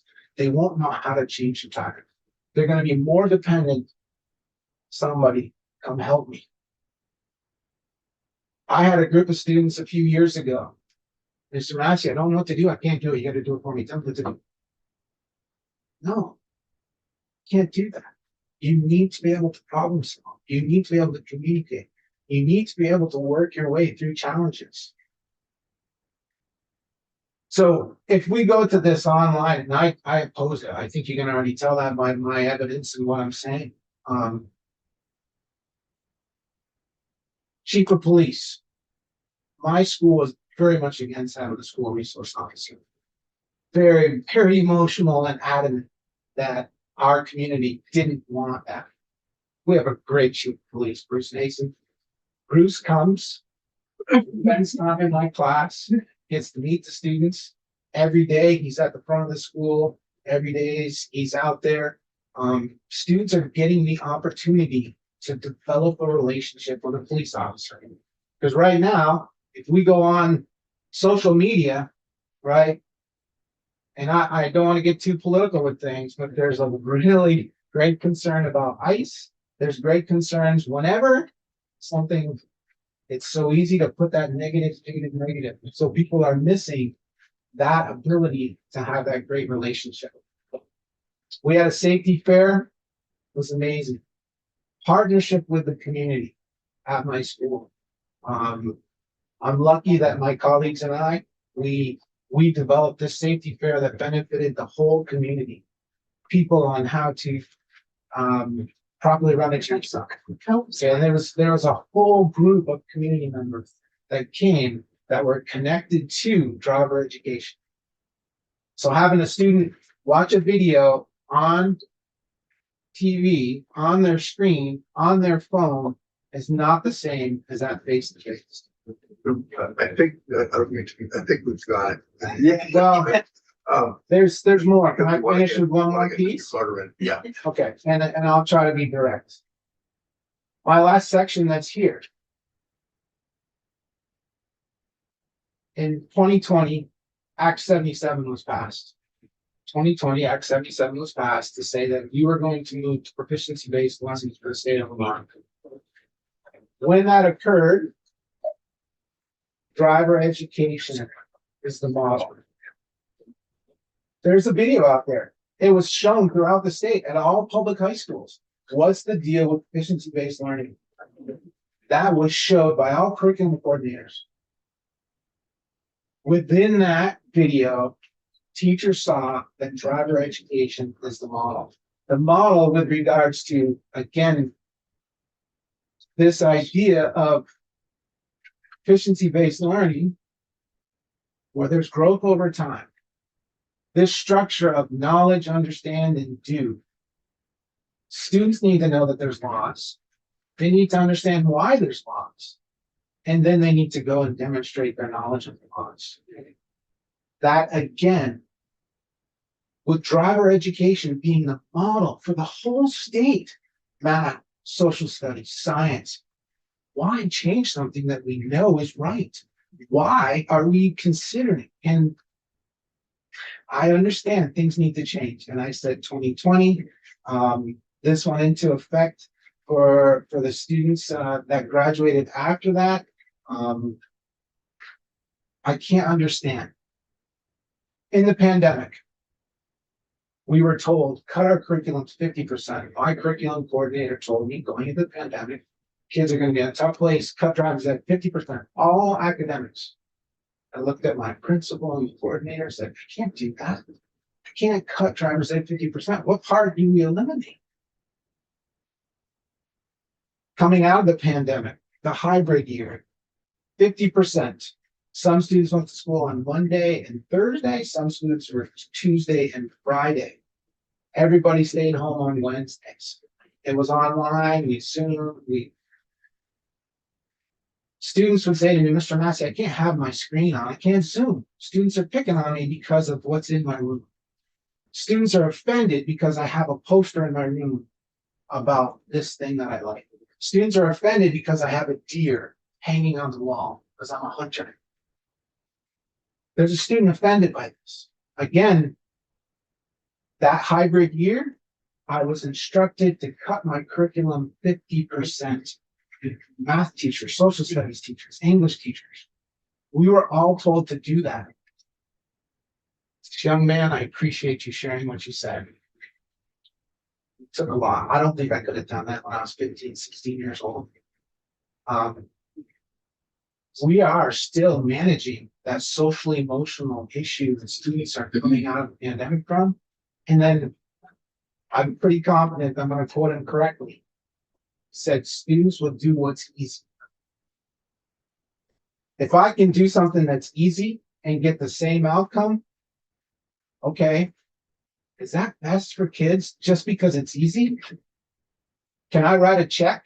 Well, I think just to be, I think for us, the issue that we're trying to figure out here ultimately is whether there's an access problem and whether it's doing something else is the only way some kids are going to be able to get it. We've heard a lot of testimony today that's helped inform that question. Shall I speak to that? I'll be really brief. I know I've already asked you that once. Well, I think when Brian, I'm lost track of when it was Brian or Ethan, at the height of my school, we had 1.6 FTE of teachers, myself and Bill Leggett. We were able to service 120 students at that time, okay, with them. The class sizes at that time Vermont was about a 150 to 160, and it fluctuates. So when we were at our largest amount of teaching, we were able to almost get every student in that cohort, that grade. Right now, this year, I have the greatest number of ninth graders in driver's ed that I've ever had. So the greatest number of 15-year-olds in driver's ed. Why I reference that is there's a change. The population has declined, so that there's space. In the past, first semester was 11th to 12th graders. Second semester was 10th and 11th graders with 1 or 2 ninth graders. Now, because things have changed, so this gets to your question about access. I think we're in that position where things are changing. I think the students are getting a class. Thank you for the opportunity. I would love to answer more and explain more. I think it would be beneficial for you all to learn more about what's happening on the ground. Because I come from a great community, and driver's ed is just wonderful. Appreciate your time. Yeah, thank you. Thank you. So, Mr. Clark. My dying last, You're live. Clean up. Clean up. well, at least I'm batting. So you had it. I coached baseball for 40 years. Bases are loaded, you gotta get a home run. Yeah, I coached baseball for 40 years in Vermont.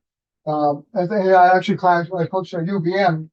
Oh, so by the way, for the record, Yeah, my name is James Taylor Carter.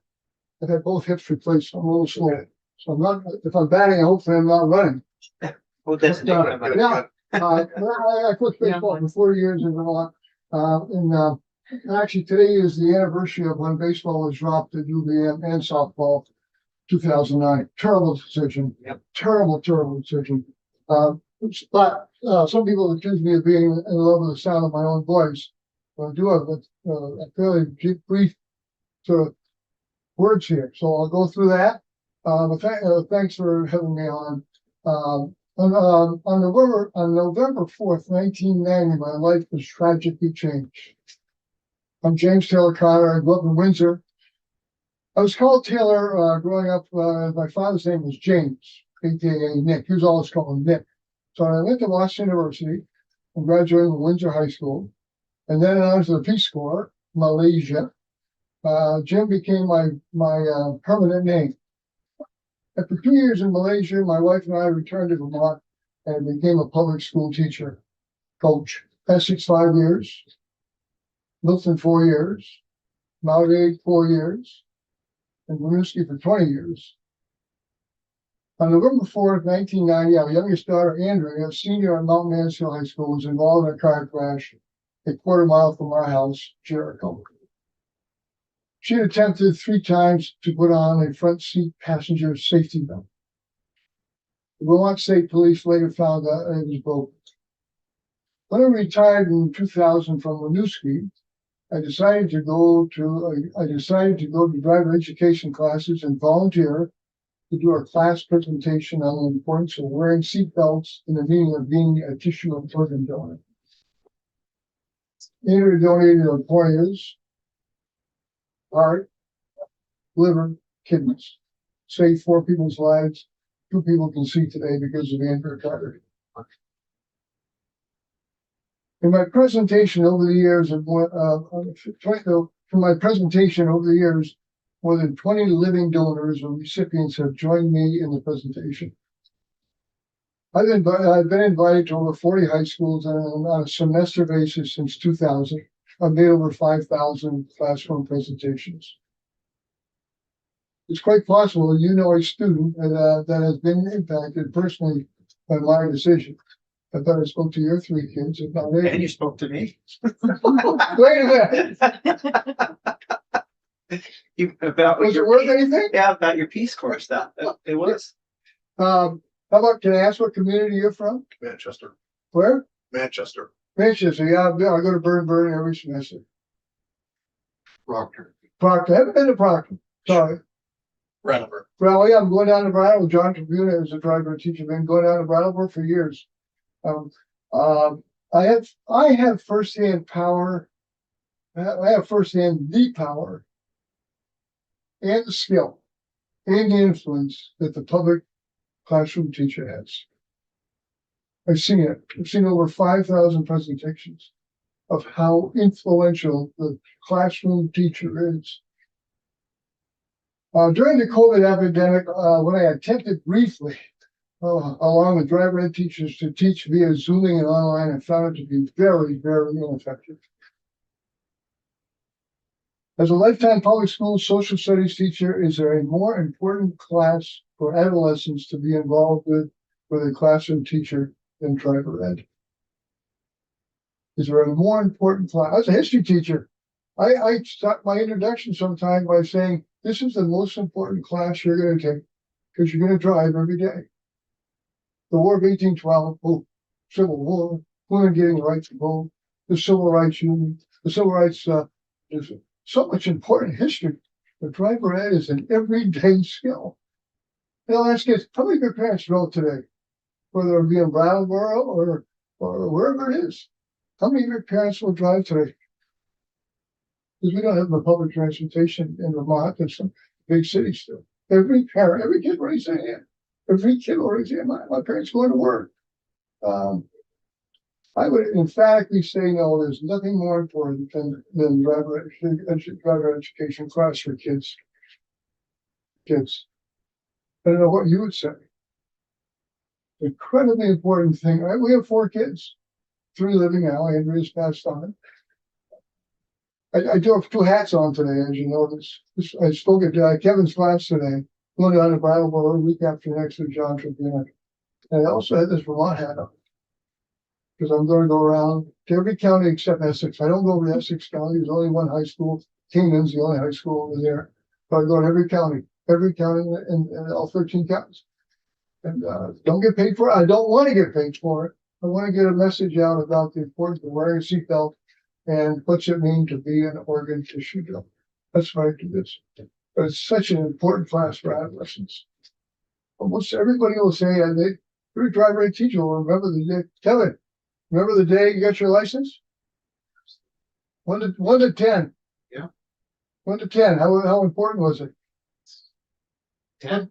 10. Yeah. Important thing. Yeah. It's a big thing in kids' lives, getting a license. It's a lot better when the classroom teacher does that. Thanks for having me. You were the best for last.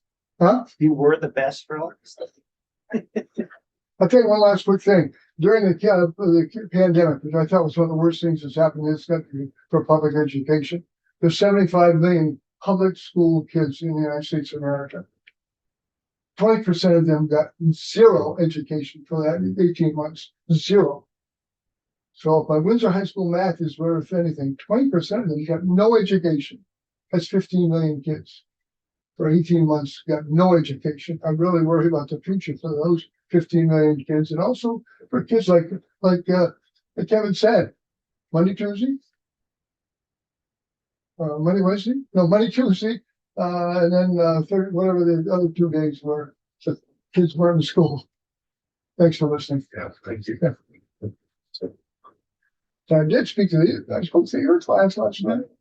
What was your tilt? Do you remember your tilt the day I learned that? Yeah. Neil Gould and Matt for the sequel. Neil's good, and then I see them. Thanks. Thanks. So we're gonna, if people are up for it, stay for a little while. Yeah. And have a good discussion about vacations on. That's still fun. Yes, you do. You certainly.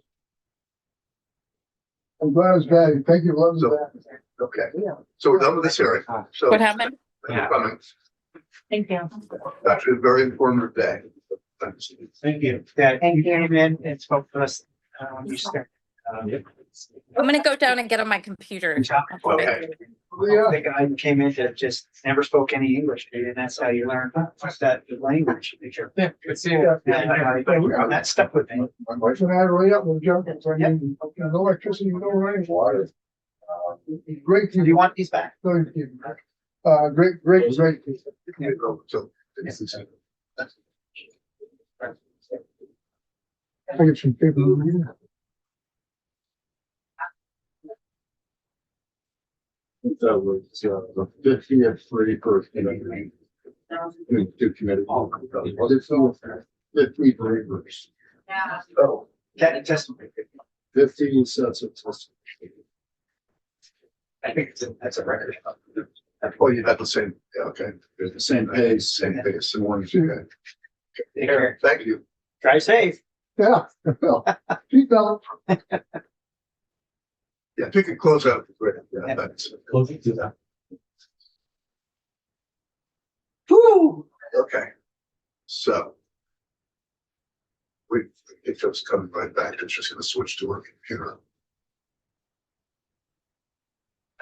Carrie is at, our school live, so Senator Williams is at, judicial retention.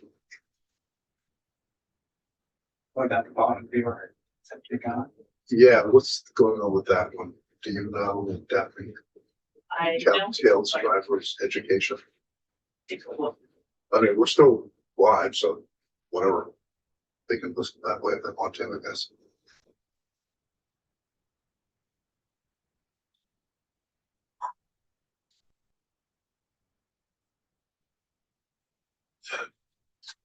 Here's some of his survey questions if you want to put down.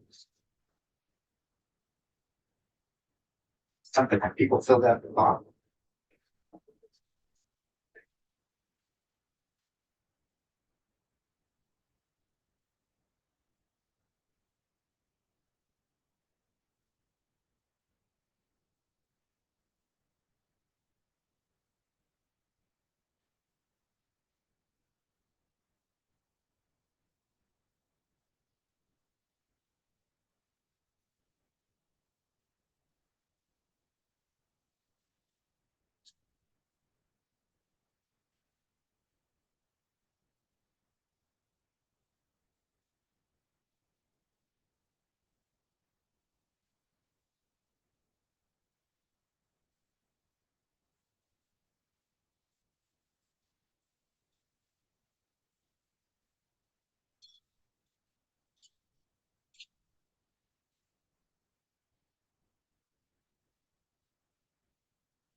There we go. You home already? I am. I had to race home for childcare purposes, and we're piecing it together. So thank God for grandparents. So, spend a little time to the extent people have the bandwidth to do it, just on a little bit of committee discussion. One is, what do we think about after today about the driver's ed bill? Do we want to pursue it, or are we done, or what do you want to do? I think personally it could go on hold for me.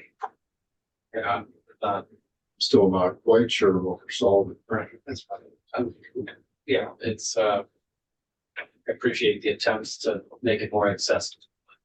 I don't think it's getting, I think it's kind of missing the mark, of what makes sense and what is best interest for the students and everybody else on the road at the moment. Senator Ron Husdell, do you want to? I was glad that it was a vehicle to have a conversation about what is keeping students from being able to access driver's education. It sounds like a lot of factors. The interest I've had expressed to me is more after school programs actually wanting to offer it, because those are the kids those are the Boys and Girls Club kids and the King Street Center kids who don't have a parent at home who's going to be able to spare that time and a car necessarily to teach them. So the requests I've gotten speak to, one of the speakers kind of talked about the biggest barrier is you have 3 people in the car and they have a lot of extracurriculars and other things pulling at their attention. It's the kids who don't have parents who have a car and the time to teach them how to drive that are at the greatest disadvantage. So there was a bill in the past that had to do with the money for kids who are kind of not otherwise in the system. But really it just feels like where are the gaps, and after school is probably doing their best to fill one of those gaps, at least they've expressed that to me. So if there could be like grants to do more driver's ed, that would be great. I just think it's a huge economic barrier that we don't have more access to it. Okay, so, but as it relates to this bill, which is about being able to do it online, beginning to get a sense that we couldn't, well, we didn't really, I was digging for the problem, trying to figure out whether there's actually an inability for kids to access it. And to the extent there's an issue, it's not this issue. Right. Maybe talk about, so, okay. It's not like our CTE issue where there's a waiting list always. So the two other bills that were, we really have big time putting aside X for the next chapter for a minute are the library bill and 227 that we've been spending some time on. And so my goal was to get them both out of here and get them to you in time. We got 227 in time and take it up.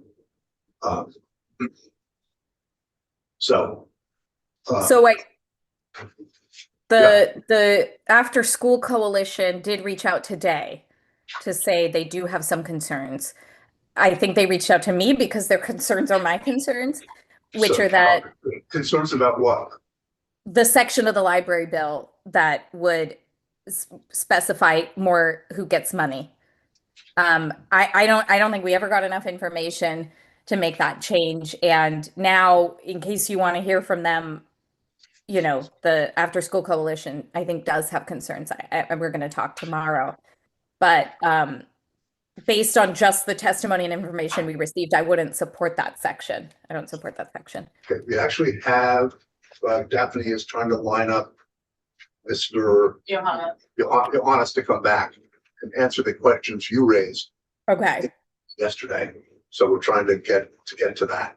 Well, Daphne White might want to reach out to Amy Schollenberger, who represents the after school folks, to see if she can get them in to testify. Okay. Amy, right? Daphne? Schollenberger. Yeah, she's at 50 every day. Yeah. Okay. And then 227. So with that 73, we've taken a ton of testimony around this from in both in November, December, and then more recently, and especially from rural Vermont. So I think we've set ourselves up for figuring out what direction we want to go. Seems to me we've got four choices or four paths to explore. One is the map from Chair Conlon. One is do nothing. One is the proposal that I put on the table. The other is the proposal that Senator Heffernan put on the table. What was the last one? The one that Senator Heffernan put on the table yesterday. Oh. Yeah. And so to my way of thinking, I've been trying to figure out the right vehicle. Let me just back up one more step. My sense is we must get the foundation formula in place, because if we must control the rate of increase in school budgets, school spending, in my opinion. And what I've been thinking about the whole time we've been doing all this work is what do we put the foundation formula on top of? What's the system? What's the framework? And thus the map. And after all the testimony, the map I put in, so it happened a different approach. Representative Conlon a different approach. So I just want to figure out which where we want to spend our time and how people see the best way for us to spend the time trying to figure out a path forward. Of course, I like my map, so I'm with that. But I think Representative he's got too many limitations. I think I don't really want to follow that map. So it comes down to it, yours and mine. And I definitely don't want to do that. Give them two options to me right now. Just to clarify, do nothing, would that mean adopting the redistricting task force organic approach? Is that kind of I mean, I understand do nothing, like, let Act 73, I guess, attribute. Is that what you're asking? I guess so, Or is yeah. it the organic approach? Because it will, there's nothing in the task force report that would not have an attribute. It's not that there's not things in the task force report that on their own have some viability. But, we already have postings in the law. So, yeah, I don't know what we do with the task force report other than let something happen organically, I guess. But I don't know. So Senator Roberts, yeah. I remain open to any map that will solve the problem I believe Vermonters asked us to solve, which is greater administrative and facilities efficiencies that save money and bend the cost curve. So I've had this conversation with members of other committees. I'm really open to anything where whichever lines we draw, we look inside those lines and say, this is how we get shared facilities costs. This is how we move towards regional high schools and regionally excellent high schools. And this is how we save money on duplication. So honestly, I said before, like, I don't care what the map looks like. It's what the map does. And so some maps could do nothing if we don't, really ask them to commit to partnership. And everyone's going to feel a little bit of that. That will be hard. It's not, we're not protecting anybody, I think, in that context. I'm open to supervisory unions or supervisory districts, mostly as long as there is the shared facilities and administrative, moving towards shared administrative and facilities costs so that we can move towards regional high schools. So I'm more inclined to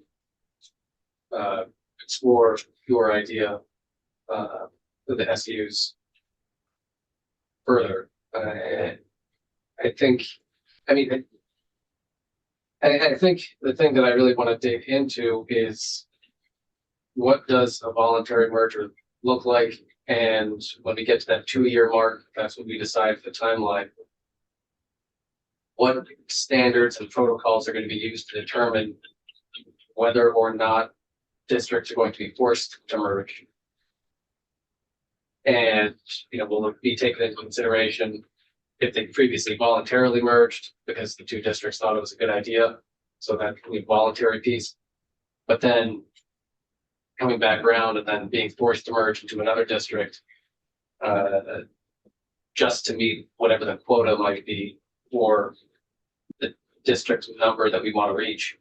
I think if there is a substantial risk that forced mergers are going to result not in cost savings, but to the detriment of those communities, then I think that's what we need to get to the heart of. I think if that's the approach we're going to take, we have to start taking the deep dive into each SU, each proposed SU, and take a deeper dive into each of those and get as best of an analysis as we can from JFO as to what the financial impacts will be. Because the other thing is, I don't want to go through this process only to once again be here in 5 years saying, all right, we got to reduce the number of SUs and SDs again. So there's what my goodness. That all the having to redo all the legalese between all the districts will be done. And then organically, you're saying you have to look at where you live, your schools. They know schools out there know that they're getting too small, that should possibly think about combining with another school. And we're giving them that opportunity. And then I believe, and I don't know if we can set a criteria, but the criteria then comes down to before that if they don't do it, then we set criteria that, you know, cost per student, how's your building? Is your building in disarray that it's not worth keeping open? Like, where's the school? Oh, we went up to Northeast Kingdom and they have one school up there. I cannot remember it. It was all sectioned in with temporary double wides. You walk down a hallway and they lock them in. And you know, that's their school. And they're making it work. And at some point, that's why I believe the one school system and then how we divide up from the superintendent down to the administrators, that we have them 2,000 to 4,000 kids or whatever that area will work on. I just believe that takes away all the legalese. It makes it easier for schools to communicate to each other to say what's best for our community at first. And then if it's not, that's when the state will have to step in. And none of us, senators or representatives, like that idea, but it's our job. And when it's pushed into your lap and it's your job, and you know, we want to pass it off on somebody else, we could pass it off to the superintendents, but it comes back to our lap that you allowed this to happen. And so that's my belief. And biggest is that it lets the student and the parent have choice. So you'll have schools that might just close because the parents and students are like, we like this school better. And now this school doesn't have enough to stay open. That could happen. And that's organically, and the money's still it's the state's providing the money. The budgets are already decided because we are doing the foundation formula. It takes a lot of I know I'm breaking it down a lot more simple than what it is, but it does make it a lot more simple. Sharing resources, sharing teachers, sharing, it just takes a lot of roadblocks that we hear that, you know, once you draw that line, I'm not going to be able to use that resource because it's in a different district. And our gray area of your map, it's like that's such a, you know, but it can be handled by saying, okay, we're going to put an administrator for this many, and it still comes up to that superintendent. The local control still stays in the school. You know, the voting doesn't change much. In the bill, it's one or more schools, so you could have 3 schools that say, we're so close, we just want to have one, for lack of better words, school board. I call them school advisories, but so they can handle them 3. So I know Senator Ron Pimsel has to leave, has another meeting at 5:30, so I want to let several weeks go for that.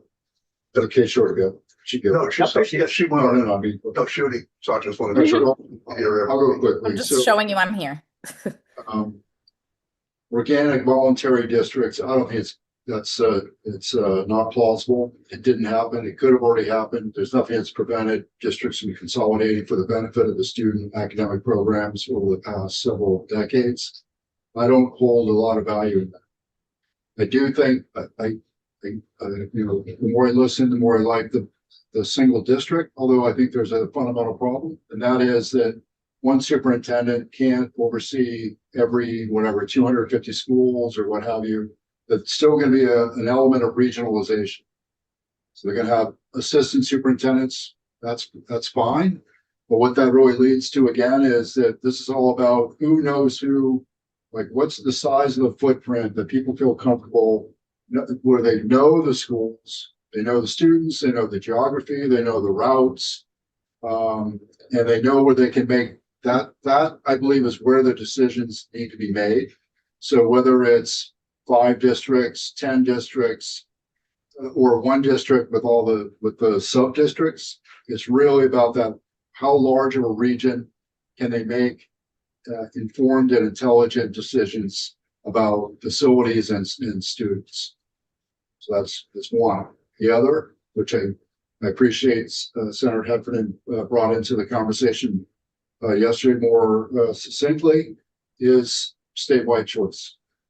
I don't see why not. You know, money follows the student. We're limiting the money, or we're establishing the money bucket per student via the foundation formula, which I support. And I think that the competitive, the nature of parents selecting the school that's appropriate for their child based on proximity, ease of access, or academic excellence, or CTEs, or what have you, I think that you would begin to get a self-propelled movement towards education excellence that we haven't seen that sense of motivation in Vermont for a long time. So I'm advocating I support the statewide choice system. So regions, choice, and not organic volunteer districts. We would have already done. But they would have worked. So, we're unclear how we move forward with this. I'll make one comment, that I think the difference with the voluntary workers in where we are now, we're back 46, is that one of the reasons it didn't happen in Act 46 was disparity of wealth and ability, and that created a barrier in some instances. So under the foundation formula, everybody pays the same, everybody gets the same. So the notion of a rich and poor district will go away in large measure. The other thing is we have a hammer at the end. You have to do, we got 2 years to do it voluntarily. My own view is that districts will merge. They're going to clamor to merge because they're going to want to do it themselves. Have something else to do. But the counter argument is that community pride will get it. And I understand that at a certain point it becomes mandatory, but community pride is the issue. It's the stumbling block that has prevented organic mergers for the benefit of students for decades.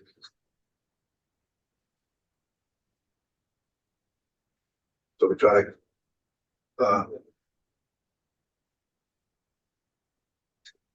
to somehow keep looking at both and moving forward in some fashion. And Well, I don't want to be the one to sort of try and kill one path. I really enjoy the thought exercise of thinking about what if there was one statewide district. I would invite Senator Heffernan to work on where the actual financial efficiencies would be of that. The two major examples we have of consolidation are our hospitals and our teacher healthcare statewide contract. And those both have escalated costs, if anything. So I could say about that plan, I'd love to see where the efficiencies are, but I think it's not a great use of our time. We have 252 municipalities. They were talking about regionalization, but one statewide municipality is essentially just a governor. So, it would, I just don't see that having legs by town meeting or, crossover enough to keep both of these paths alive. I don't see the savings. We'd have to level up teacher salaries or re-regionalize everything. So, and we're not Hawaii, frankly. Hawaii has 7 islands, so they all pretty much operate their own, the way their island culture works. My brother lives in Maui. You know, it's a just there's something else that's organizing them than being one state. Well, I'm more than happy to do some cost analysis, and get that back to you. What bothers me in what you're saying, Senator, is that we're kicking the can down the road again. Whether we have 25 SUs and SDs or one with enough people to do the same thing, the cost savings are going to be about the same, because your goal is still to share resources, share administration, share. So I know up front, it's going to be a huge cost, especially in the legalese of getting everything down to one district. The upside to that is, as if our population continues to shrink and our student count continues to shrink, we're going to be in the same quandary, if you will, in 3 to 5 years. And then you're just going to end up spending more money, because it's going to cost even that much more to consolidate down to smaller SUs or SDs. And listening to all the testimony we've been listening to, the schools we went to, the driving factor was we all want direction. It still gives the schools their own autonomy, but it says, here's the curriculum that we're going to be running, coming down from, it first comes down from the AOE and then over to the superintendent. Everybody's on the same sheet of music, but one's playing trumpet, the other one's playing clarinet. So they're still doing the same thing, but in their own autonomy, in their own niche in the state. And I'm just thinking down the road of when we have to do this again, of all the legalese and all this stuff that always comes up that has stopped our predecessors from doing this, because it's such a daunting task.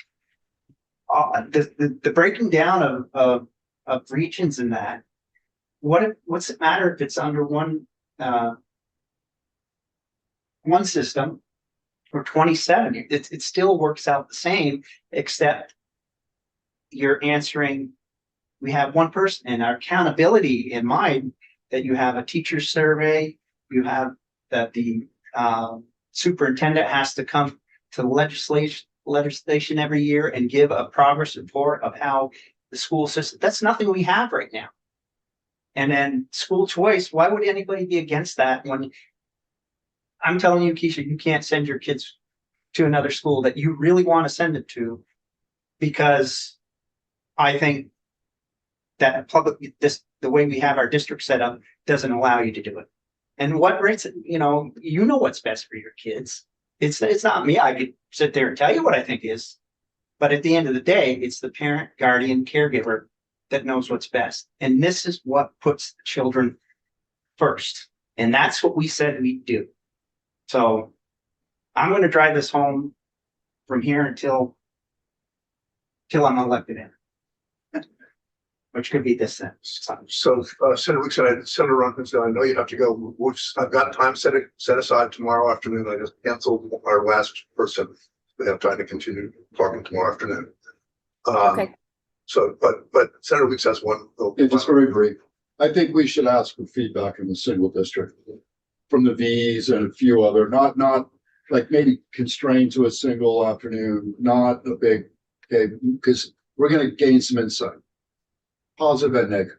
Oh, okay. I'm sure a lot. I think we also should have JFO involved. Let them do it at cost analysis, because they need to start that mechanism, because I don't think they're doing it yet with.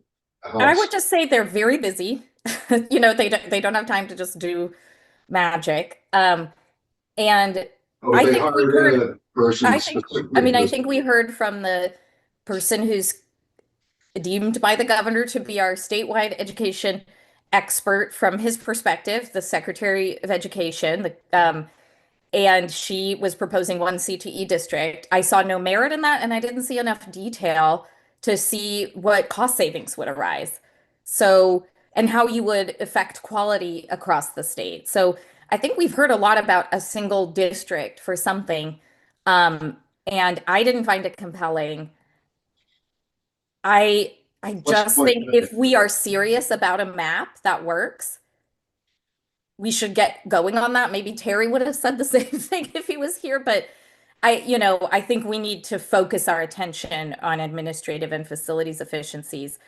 Otherwise, you might be getting a single flash in the pan. I mean, you're going to spend a lot of money to create a statewide district, a lot of money. You can spend money anywhere you go. So Senator Weeks wasn't, Yeah, just very quick. Okay. There was a comment about being constrained by crossover. I don't think we're constrained. We're obviously going to deal with the house's bill, because I think that's the modus operandi here. Obviously, the more we talk in depth about Act 73, the better off we are. But I don't feel the constraint about meetings week and crossover. We know what we know. It's going to change, over the next week. But this is going to change 1,000 times between now and early May when this really hits the street. okay. I'm brain dead. For a long day. So let's, Right, gotta go. tomorrow, yeah, thanks. Have a good night. Back on. So we meet tomorrow at 1:15. And I just canceled our last witness, so we have some time to talk at the end of the day. Still get out of here before 4.